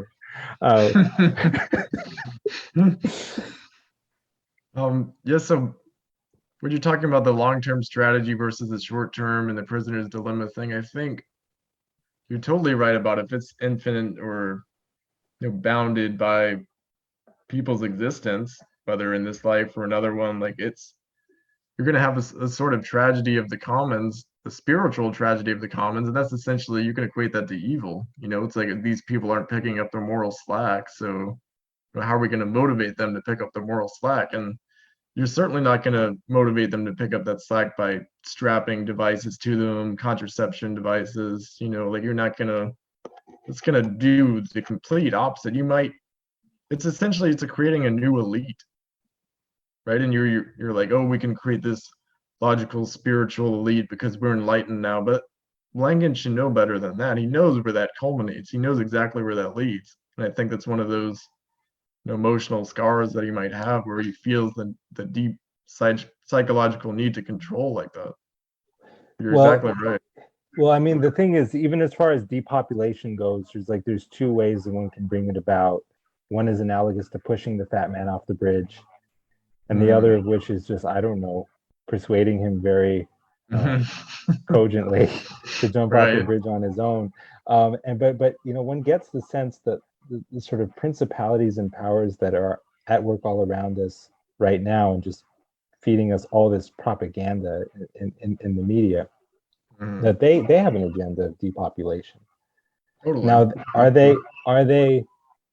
they as discerning and perceptive as Langan is? Whoever these elites are, I doubt it.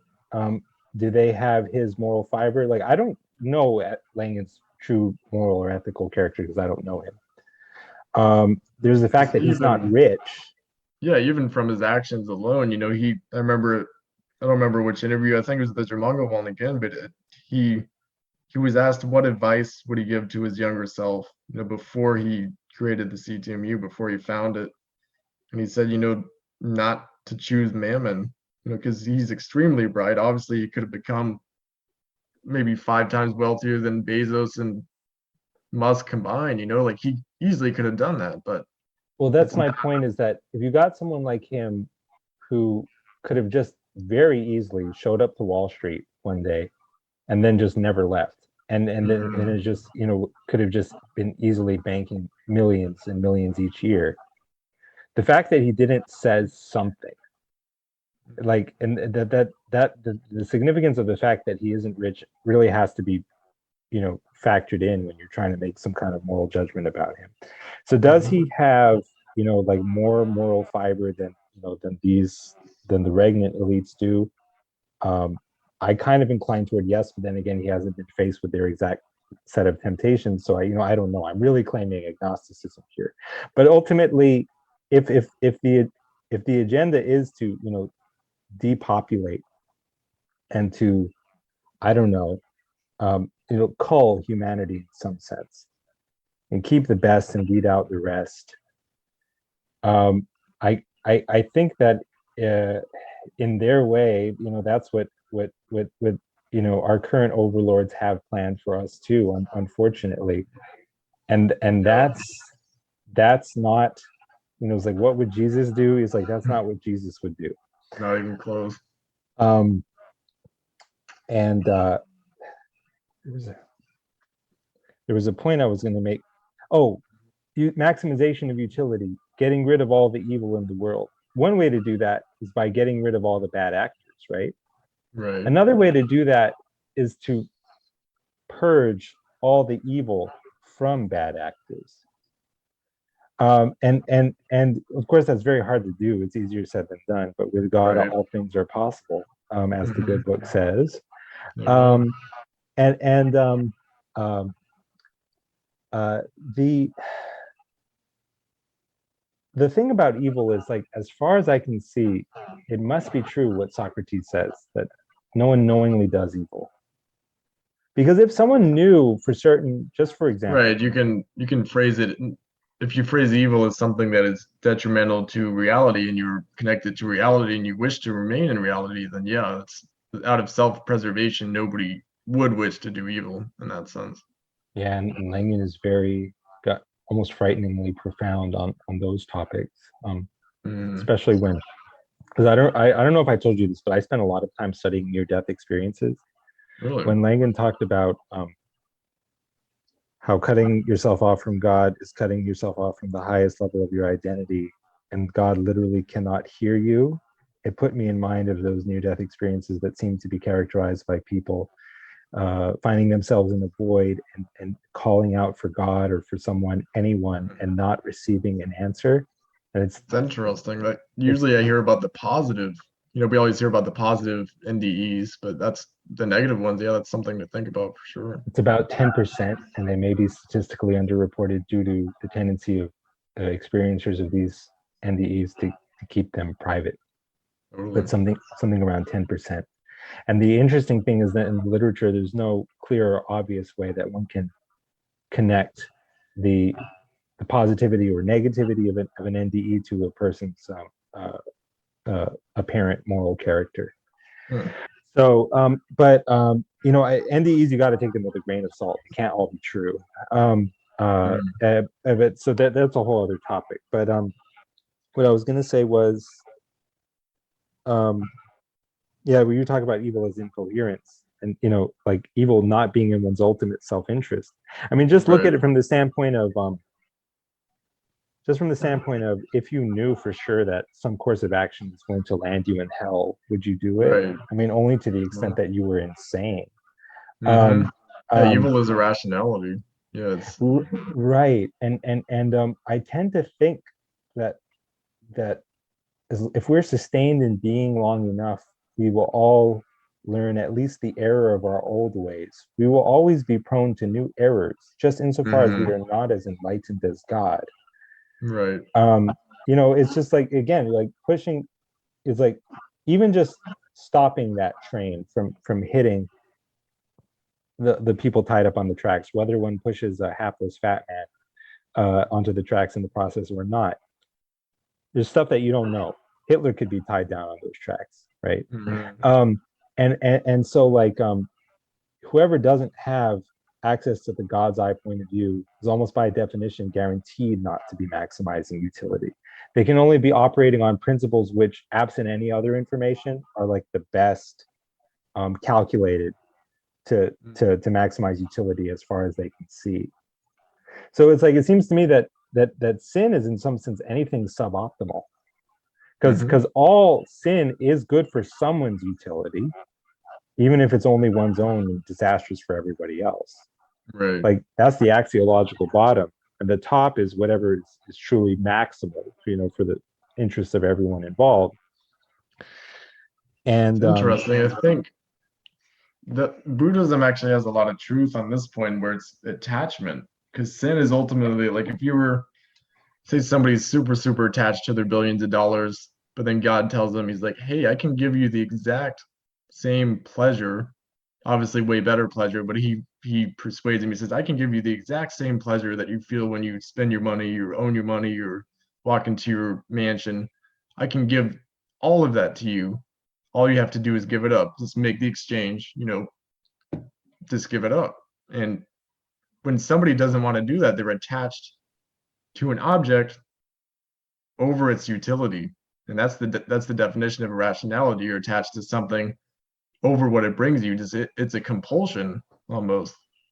That's a really interesting way to look at it, that you almost can't fathom how somebody would obstinately choose an object over the utility that they could have. It makes me wonder if these elites, if they truly deep down know that there are supernatural forces. Some people are like, oh, they know there's a God, but if they knew 100% that there were a God, they wouldn't be doing what they're doing. I almost can guarantee that, unless they're Satanists, and right. Satanism involves like a deeper level of lack of contact with reality. So it's like, on some level you understand that God exists, but you represent him as an opponent, or some you only conceiving God as power. And then it's like, get that yoke off me. And that's the only aspect of God that you see. Right.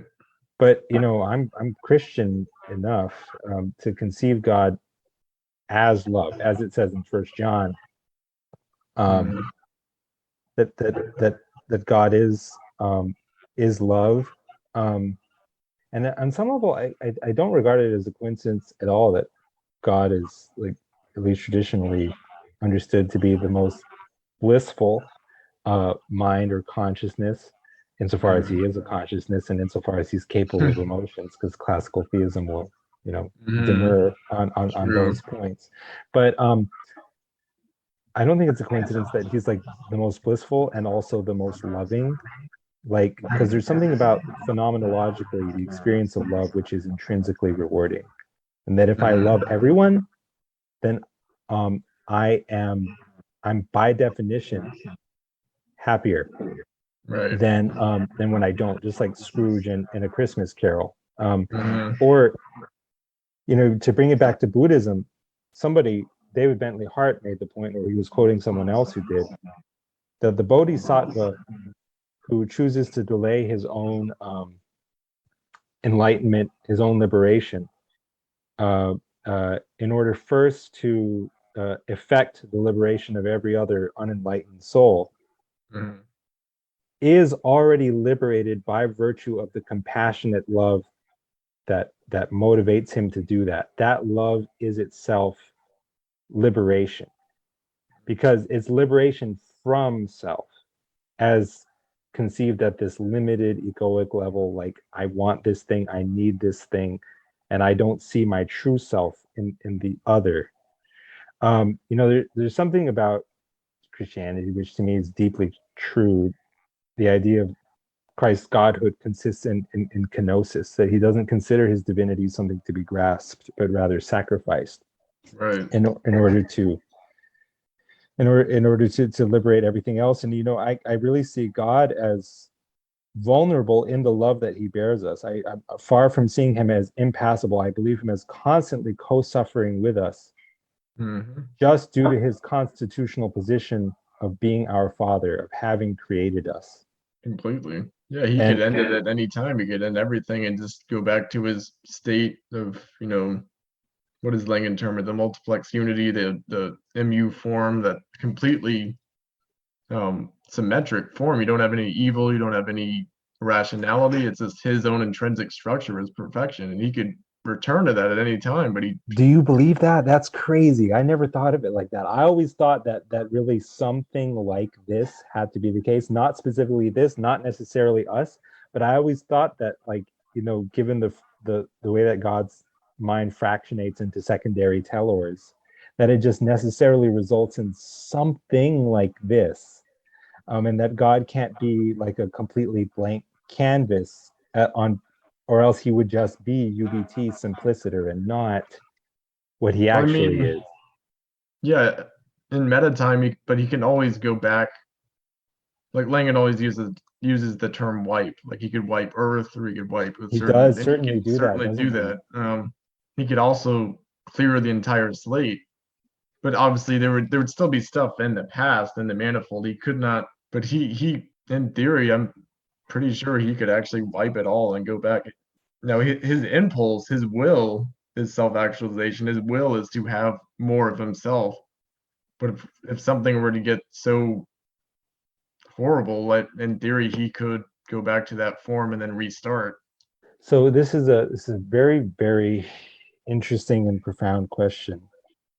Because I mean, I tend to think that whatever lies outside of God's memory, if you will, there's Mhm. no distinction between uh um what God has, as it were, forgotten and what never was. I Right, think the wipe is possible. The question of whether he would is a different question. I tend to, right. when I think about it, He not wouldn't, that I know right? anything, but Out of sorry, yeah, go ahead. no, oh, you can go ahead. I mean, out of his will alone, I mean, I don't this also gets extremely technical. I don't even know the beginning of it. I'm sure I will learn it eventually, but out of his will alone, his the way he's structured to draw upon Telesis, out of his will alone, he doesn't want to cancel himself. He wants to draw as much Telos as he can into configurations of himself. He wants to continue the process. Yeah, so the question of whether God relates to us as a self does to another is a very interesting question to me, because it seems to me intuitively that one can speak of that panpsychic level of scale on which everything is connected and everything is one consciousness. But Mhm. just using the analogy of so-called distributed solipsism, if you take your own consciousness, everything in it is technically your own consciousness. When you're talking to me right now, you're talking to your own Mhm. neurons. Right. And so the thing is, but within your consciousness, there is, I think, necessarily, due to the limitation, just associated with like predicates, and just associated with the fact that your consciousness is not an actualized infinity. I think that there is necessarily in your consciousness like a self other um, distinction, but there's an involution or inward turning of your consciousness upon itself that allows for speaking of levels of, like, here's the level of sensory input that's kind of more passive, and here's the level of executive intelligence which operates on that. and Right. and and I think that, you talked about anthropomorphizing God earlier. I do conceive God, at least at some state, because it's like he's always moving toward, like, at one minute or complete knowledge of the contents of his consciousness, and then that opens Mhm. into like a wider sphere of conscious activity where he kind of iterates that process again.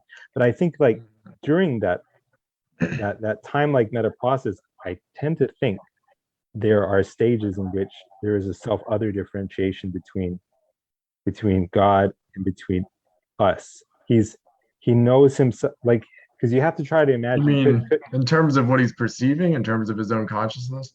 yes, yeah, yeah. In other words, there's not something outside God. Within God's consciousness, there is a kind of self other, perhaps duality or opposition. That's not Yeah, unlike what. it's like non-fundamental differentiation. Yeah, he sees all at once, but he also, he has feelers, we're his feelers that he can tap into, and obviously simultaneously. But yeah, it's to think about what that must feel like. It's just I can't even begin to address that. It's and such a profound it's question. crazy because if you're a good theist who believes that God loves you and has a relationship with you, whether you realize it or not, that necessarily makes claims about God's experience. That Mhm. necessarily has implications. If you say God is in relationship with you, unless you're just using some tortured metaphor, Mhm. you're saying that like the way I see it is that not over 4D space time. God knows everything that happens in that, but over, as it were, the longest of time frames, at the highest dimension of the manifold of God's consciousness. God is in relationship with us, and He doesn't necessarily know what we're going to do over that longest of time. Right In over long, his God line, yeah. yeah, exactly. And He knows Himself, but the way in which He knows Himself is necessarily always limited, always growing, but also always limited. Like at its limits. Um, Mhm. and So, I think that just in the way that everything you experience is is your consciousness, and yet that there are beings whom you experience as other because they move out of sync with your like highest executive intention. Right. It could be similar for God. In other words, that the beings that are in complete teleological sync with Him are beings which He experiences as self. Note, He does not experience Mhm. distinction between Himself and them. And those who move out, even if it's just because they're ignorant and limited beings like us, who move out of sync with His intention, He experiences us as other. Just as like, if you see me coming, if I move in every way with you and I do everything that you do and you feel everything that I feel, it's like you experience me as Mhm. part of yourself. Yeah. But if I'm out of sync with you and you're trying to move right, and I keep getting in your way and I keep moving in the same direction or something like that, you're trying to get around me and you can't predict what I'm going to do. It's like then you experience me as other than you. It's a really profound way to look at it. Even just moving on from like the technicalities, like what it must feel like. Yeah, imagine like you have all these people like attached to like ropes in your hand, and you're like trying to draw them in, and they're going all these different directions, and they're pulling on different emotions and different actions, and just See, to imagine what that feels like is insane.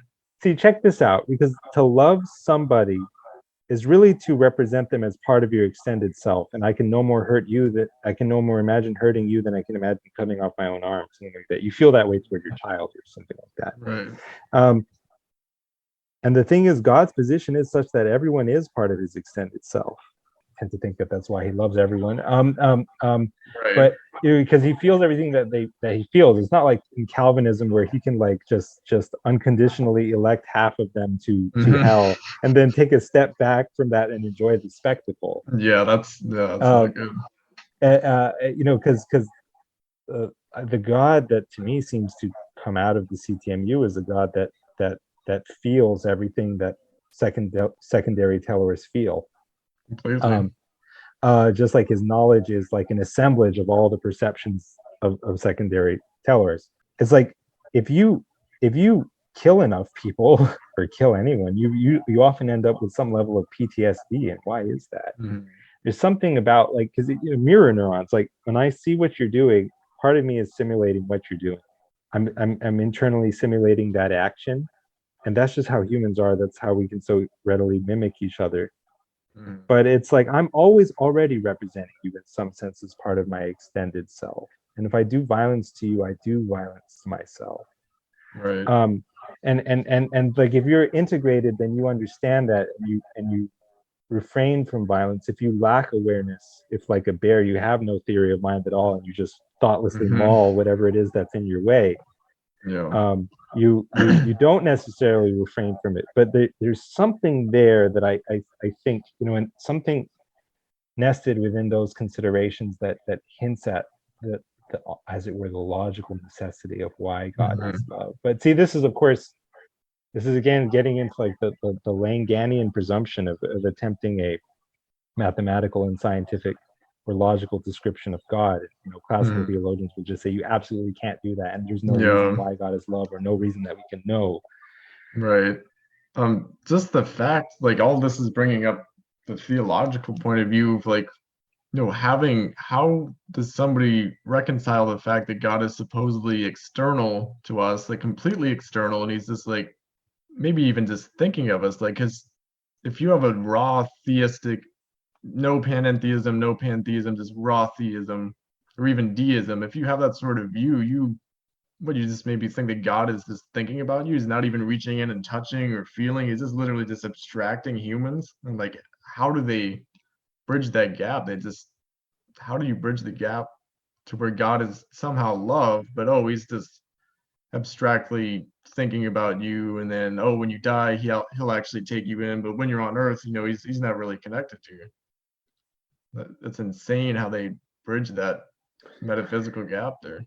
Well, what it is that theology is conducted only from a very limited stock set of perspectives. Like these are the ways you're allowed to talk about it, and they're pretty much the same ways that we've been talking about it for like the last hundreds and thousands of years, a couple thousand years. And outside that, there's really nothing else that you're allowed to bring up or talk about. Or I mean, you can, but I mean, just the bounds of orthodoxy set by discussions of subjects like the Trinity, are pretty, like narrowly defined, and like that's a whole other thing. Like, I mean, on the CTMU, you can't have a model of God where he's like three unintegrated centers of consciousness. Right. Like God's consciousness is like maximally integrated. So like there's only going to be one center of consciousness, but Right. nonetheless, As there's like a aspects. triality, Right. like you were discussing. There's, I don't know, space-time object theory, universe model. There's bound telesis, unbound telesis, and then unbound telesis again. Right. It's pretty much that God is both a relation, he's an attribute, and he's an object unto himself. So he self-relates, he self-attributes, he's everything in one package. And that's kind of the model of the Trinity that to me makes sense. And all that really means is just denying like absolute divine simplicity while affirming that God is ultimate reality. And the idea that God is radically one, and one thing that doesn't bear description as even having aspects, to me, that's a very problematic idea. Right. Because in But order, you could say that the CTMU, the God of the CTMU, is the most simple, is the simplest possible. Because when you look at it, Langan has this term identity, and that's another one that he does sufficiently explain it, but not enough. And that identity, he calls it's a syntax state coupling, it's an intention and an extension coupling. So you have rules as the intention, attributes that are specifying what these instantiations are going to look like, the extensions. And so that's a version of model theory. You have your language, and then you have your members of the universe, intention, extension. And so these things are coupled in such a way that they're never separated at all. It's sendiphionic, it's self-dual, it's self-transducing, self-composing, self-evolving. And so when you have that, I mean, you can never really, what was the initial? Right, simplicity, right? When you have that, that's the most simple possible thing, because that's what all the information feeds into, right? If simplicity is defined on processing of information, like the most ideal form of processing, then that's identity. The CTMU identity is the most simple structure that God could have, or that anything other could have. well, what they mean by simplicity is something a little bit counterintuitive. It's not just like the absence of complexity; it's the absence of parts or aspects. Oh, that So, okay. and what they're saying is like there are no parts and no aspects, and so like It's even more bewildering. it is, because when you try to look at that from an idealist perspective, you're always thinking of in terms of predicates and complements, like Langan so expertly does. That's another like thing that is Yeah. invaluable that I took away from him. But something which is simple has no backdrop or complement uh, uh, from which it can be sort of identifiably picked out. Um, and and um, and I mean, if you don't conceive of God as as ultimate reality, where you kind of try to sneak him in there as the ground of being, but never really explain how that can be squared with him supposedly being an intentional mind that loves you. You know, you maybe you can get away with that, but the thing is, I mean, for one thing, it's not compatible with the Trinity, because the way the Trinity is routinely explained is, you know, Father is God, Son is God, Spirit is God. Father is not the Son, not the Spirit. Well, that clearly implies like you got a quality and you got the exemplars of the quality, and this is how it makes sense. But in Exactly. God, precisely since he is simple, there is no division between his existence and his essence. In other words, a quality exemplar relation is the one thing that is being ruled out and collapsed into each other. So how the hell do you? Interesting, because it's right in a way. They have, because it is a collapse. It's an intention extension coupling. It's literally one identity, hence It's the a name multiplex identity. unity, though, Right. And so they and get that's why it's far more triune than it is simple. right. I think they get the idea on some implicit intuitive level. They just don't know how it fits together, how it works, how it collapses. You know, it's just like, oh well, God does it. But then when you try to say, well, does God create himself? They say, no, he's just been there. But if God does everything, then how did he not create himself? It's one of those Yeah, bizarre things. and that's what I mean about this theology essentially being conducted from a very limited stock set of perspectives. It's like these are the allowed frames from which you're allowed to ask and answer these questions. There's like 6 of them, and once you've exhausted them all, you've said all there is to be said. But Right. you know that uh, what's so interesting about I don't think I ever told you this, but you know, when I was Mhm. as around 2016, 2017, whenever Jordan Peterson was blowing up, I was real Mhm. interested in that because it was communicating the necessity of belief in God in a new way to me. But I was trying to actually believe in God, and I realized there was just so many philosophical, logical, theological problems, and I couldn't make heads or tails of it, really. Mhm. You know, stuff like simplicity, Trinity. Um, Either one, I was sophisticated enough to realize, well, simplicity is like is kind of messed up, and ultimately, if you end up Yeah. with a God that's so abstract and negatively defined, there's no way you can differentiate him from something that doesn't exist. Like Right. like literally, that's the same thing with the Kantian noumenon. Actually, it's like there's no Mhm. differentiation between that thing and a literal non-entity.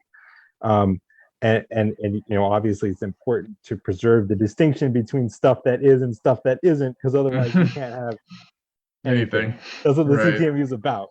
Mhm. But it's really interesting to me that that the CTMU serves as an amazing theological model in which to make sense of all these things. God as the ground of being, as UBT, God as the intentional mind that loves you, um, you know, as like this sort of supermind that emerges at like the highest level of panpsychic scale. Right. And then you've got the relationship between that defined mind and the undefined, as it were, future into which it moves over Mhm. meta time. And that's like something like the Holy Spirit. That's the relationship I between think, yeah, I freedom think and constraint. even just UBT itself is the Holy Spirit in the process of Yes. Telesis binding, and like Yes. 'cause they always use water as a metaphor, and they use like the spirit is inside you, within you, it's moving. It's a dynamic entity, and that's definitely Yes. Telesis and UBT. Yes. Well, that's, you know, this kind of sounds like, is any of this relevant to modernity and the rise of the pocket god? Do you want to plug that a little bit?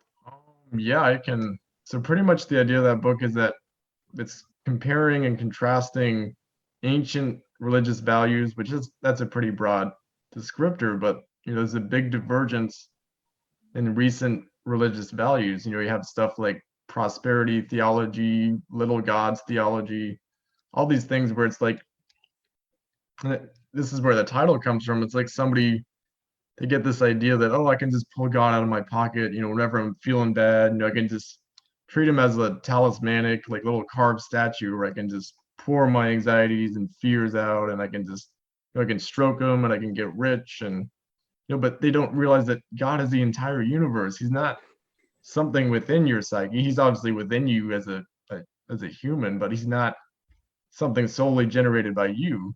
It's just this recent outgrowth of self-centered, human-centered theology. And so the point of the book was basically to contrast that with some sort of sociology of community, value, what's the term that they use in the Bible? Covenant. And so contrasting those two views of the modern prosperity versus the ancient community-centered value. Pretty much that. Got it. Yeah. Well, I mean, there is a certain degree of corruption into which one might say the church has fallen in modern times, but in which, more accurately, the church has always been submerged. And by church, I mean all the visible church. I mean the set of all visible churches: Catholic, Protestant, Orthodox. Right. So I mean, there's definitely that. I remember at the end of God versus Language, one of, to me at the time, the most fascinating portions of that book was in the end where you talked about the resonances between CTMU theology, because it is theology, and the theologies of various world religions. And what you kind of notice is that there's different ways, there are multiple ways, all of which equally valid, of conceiving or characterizing various religious concepts, within the CTMU. If you just stick within Christianity, kind of as we discussed, there are different ways in which the Godhead can be factored, if you will. There's different ways that you can talk about, like the triunity of God, most ultimately just as multiplex unity, as that primal form, the mu form, which has syndiphonic sameness in, or rather syndiphonic difference in sameness. Well, I remember really being struck by that. So I'm I told you about this before. My podcast basically has no listeners, but to those who are listening, and they're actually a very impressive bunch. The ones who do, I'm really amazed. I didn't do anything to deserve like the attention of people who are so intelligent and even like credentialed and successful, Really? but like you have a very capitalized on a very interesting niche. I mean, what do you? Well, I'm you not. call Yeah. it Well, I'm Unitarianism? Is that the broad idea? universalism. Universal Universalism. salvation is a position toward which I'm inclined, just based on my best efforts to make sense of God as love. But I find I can't make any sense of God without using the CTMU kind of theological model, because all the other models just kind of suck. Right. I mean, at least there's not very much that I don't. I don't have a degree in philosophy, much less in theology. Right. So I have to qualify everything that I say. This is just from the standpoint of my own, solipsism, distributed solipsism being the case. That's kind of a paradoxical term or phrase in and of itself. Yeah, that is. We could spend an entire podcast talking about that alone, because and I haven't explored that as much as I would like to, but it's yeah. Almost, well, go ahead. It's a reducible gap, because you have the irreducible gap of Cartesian dualism between mind and matter, but distributed solipsism, just in the first component alone, distributed, it shows that there's a connectivity, obviously, between you and God and you, but in some sense, in terms of the way you can actually jump out of yourself, which you can't jump out of yourselves, in terms of the way you actually relate to other people who are themselves distributively solipsistic. You can't fundamentally relate to them, because you're always doing it through what God provides you. And God doesn't merge identities. He doesn't say, hey, you and me, let's just merge together and become one, because there has to be multiplicity within the union. Right, yeah. In order for God to extremely complex, extremely profound topic. I mean, I'd like to definitely look more into that. Check this out. the ordinary way of seeing God, the world, and his creatures the wrong way, the simplistic way, is we're over here, God's over there. In other words, this is all taking place on some more fundamental medium, Right. right? That whose relationship to God is left uncharacterized. Um, um, is you got that, but you also there's a panpsychic model of God in which there is like Dennett said something that was cool. It's like you have a soul, but it's made of lots and lots of tiny robots. It's like you can't have a mind which is not made of lots and lots of little minds. And so God's over here. He's like this really smart, self-comprehending mind that's just kind of infinitely growing and changing, infinitely over time or something like it, not infinitely over space, not actualized infinitely. But so you've got God, and he's made of, as it were, he's as it were made of all these little minds. But see, already that gives you kind of wrong idea, because it gives you the idea that I could pull away all the minds and there would be nothing left, but this mind exists necessarily. So it's more like we subsist in God as aspects or facets of his mind. He the whole has ontological or logical primacy here, not the parts. But so anyway, you've got this self-comprehending mind that's fractionated, or that bears description of as having lots of little aspects. But each one of these aspects has the property that there's something that it's like to be it. You can, as it were, click on it and go into it. And then what you end up with is a picture of reality that's ironically not that much different from God over here and us over there.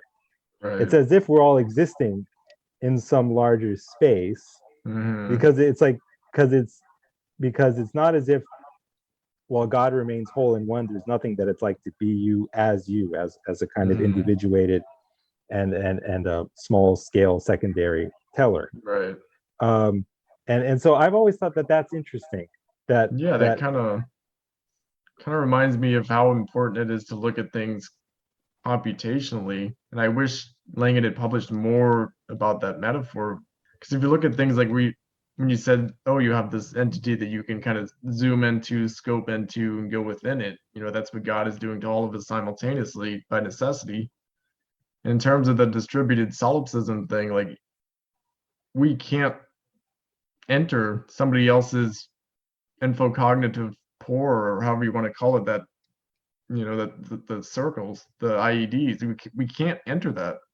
We can communicate with it, but only through the transmissive capacity that God gives us.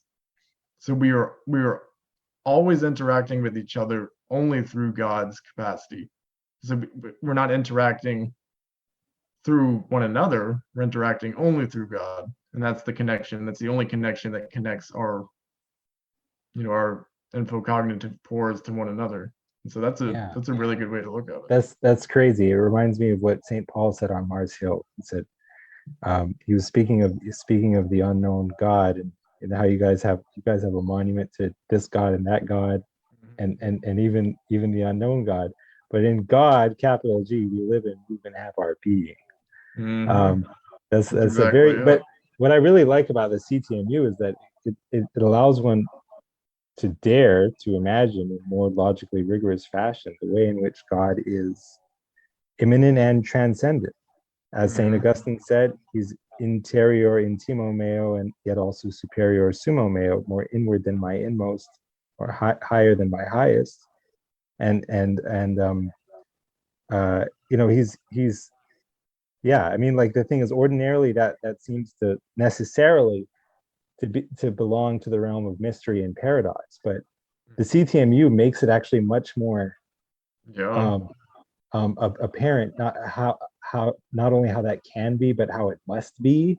That everything which and exists how it has to be. I mean, most metaphysics you see that's not CTMU, it's like they leave the question of evolution, the evolution of the system itself and the parts within it, and they leave that to physics, because they say, oh, it doesn't, it's quantum wave functions propagating, and that's how everything interacts, or whatever they might say. But yeah, metaphysics that isn't the CTMU is just like building blocks. It's like, oh, you're trying to build up little blocks, but they don't know how to make them fit together.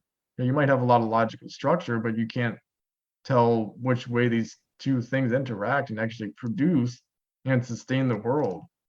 So it's one of those things. I mean, it's been awesome having you on. I want to give you the last word to talk about anything you want to talk about. And if it takes an extra 10, 15 minutes, that's fine. You can take as much time as you want.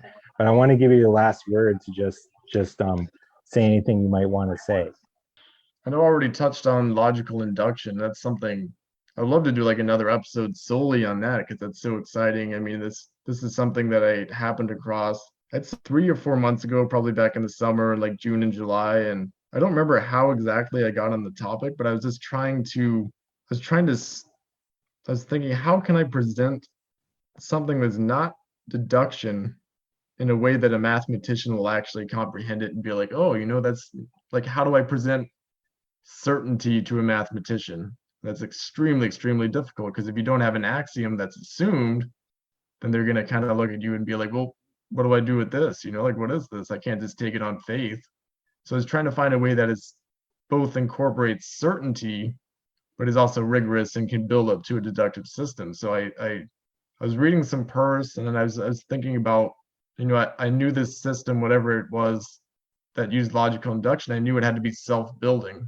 I knew it because there's nothing else to build it with. So I started just writing down like different shapes, symbols. They're not even symbols; they're proto symbols. But I just started writing down things. I was like, well, if you can arrange certain things in a way that somebody can make some sort of sense of them, if you can like say you draw two circles next to each other over and over and over again, and then if you draw one on the board, then somebody, every time you draw a circle, you draw another one next to it. So somebody draws two circles. But and there's so much more I'd like to say about it. I'm just so damn scattered if I don't have a plan beforehand. But I feel genuinely that this is the way. If we were to go in and look at Langan's collection of papers, like voluminous thousands of papers that I'm sure that he has, I think this is the way that he actually proves it.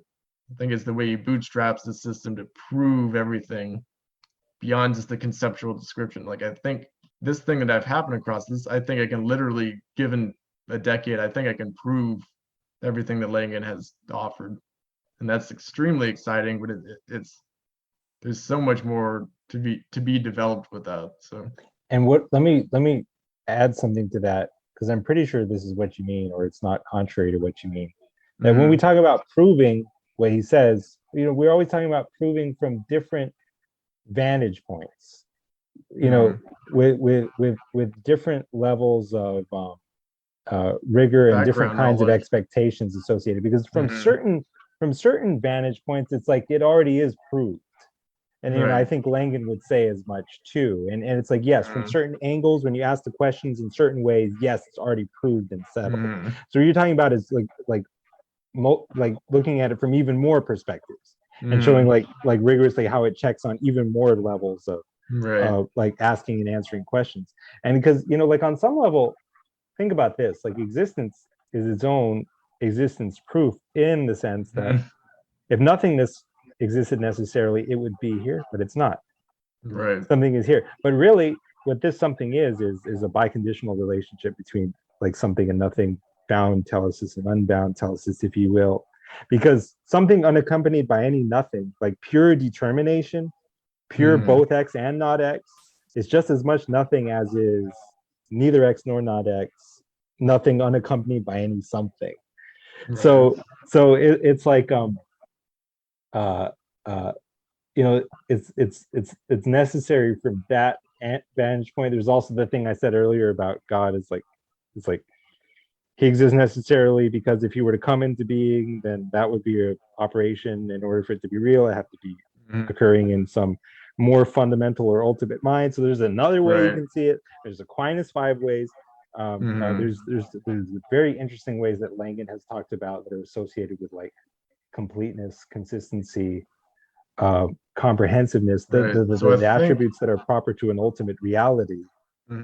I think I remembered something that I wanted to touch on. So it has to see logical induction. It's really, really similar to mathematical induction. And you start with a base case and you prove it for a base case, and then you prove that if this base case holds, then each one after that will hold. And so you prove something for an theoretically infinite amount of times. And so with logical induction, all you have to do is have like Langan said, you have cogito and SAB or base cases. So you write down a shape on a blackboard, and that's both. You have your perception, and well, you don't see the cognition manifest itself until you draw the next one, but you know it's there. But in order to prove it to somebody that it's there, you draw a shape. You have the cognition and the essay, and you draw another one, and then over time, after you establish relations, inductive relations between these objects, you can build up to something where everybody knows what the rules are. And what that really is it's a deductive system. It's common knowledge of, hey, we associate these certain shapes in a certain way to where they mean this, right? And that's all that a deductive system really is at base level. It's And just so funny. that's It's funny for me to hear you say that, because when I first met John Aller, mhm, he was, and I guess still is, in his 70s, and he mhm. was talking about proving, I can't even remember what conjecture thing he was trying to prove using Persian thirds. It was totally Really? geometric though. And Wow. it just reminds me very much of what he was talking about to me when we Hmm. first met. And I remember, like, man, I can't claim that I fully follow you on this. Mhm. And feeling like intellectually outclassed. Um, but it's intriguing to me that you bring that up, and you bring up Peirce. In another life or possible world, I wish that you could have really met and gotten to know the Allers, which, like, I wish I had spent more time with them. I wish I had known you earlier. Me I too, wish yeah. I wish Langan had been given some kind of academic appointment, Hmm. that he could have written, Hundreds hundreds of of things. papers Yeah. in relative comfort. I wish this, I wish that, but you know, um, Hmm. there's still the good that has come about. There's still the fact that some blue collar autodidact gave us something of this really stupendous, really indescribable level of rigor and beauty and uh, That uh, alone, that to me in itself tells us that it's something more than just happenstance. Like in a certain sense, this guy was called to do what he's done, what he had to do. It's like, because had Langan never existed, I don't see how any of this would that's a resolve terrifying itself. thought. Yeah. Well, just on a personal level, I hate to think of what would happen if Langan had not existed. I probably would have stumbled onto belief in God. I would have been an atheist still. I think, Oh, as far as I'm concerned, I think I still would have been an atheist because that I don't know about you, but I was always the kind of person who could never deal with faith alone. Like it was yeah, very, very difficult. but the hard word, the stumbling block is that ultimately you have to, because you were Yeah. talking about Buddhism, like how the meditation associated with Buddhism will never tell you that God exists, but it can do something more important, which is like, when you meet him, can you abandon everything which in yourself is false and surrender to him? Mhm. Do you have that insight into consciousness, into your deep self, that when you meet God, you can acknowledge him as God? That's more important. And so, like, that's why God has not made himself obvious in this reality, because he's not interested in the question of whether we will slavishly obey him if he's there to crack the whip in the form of angels or whatever.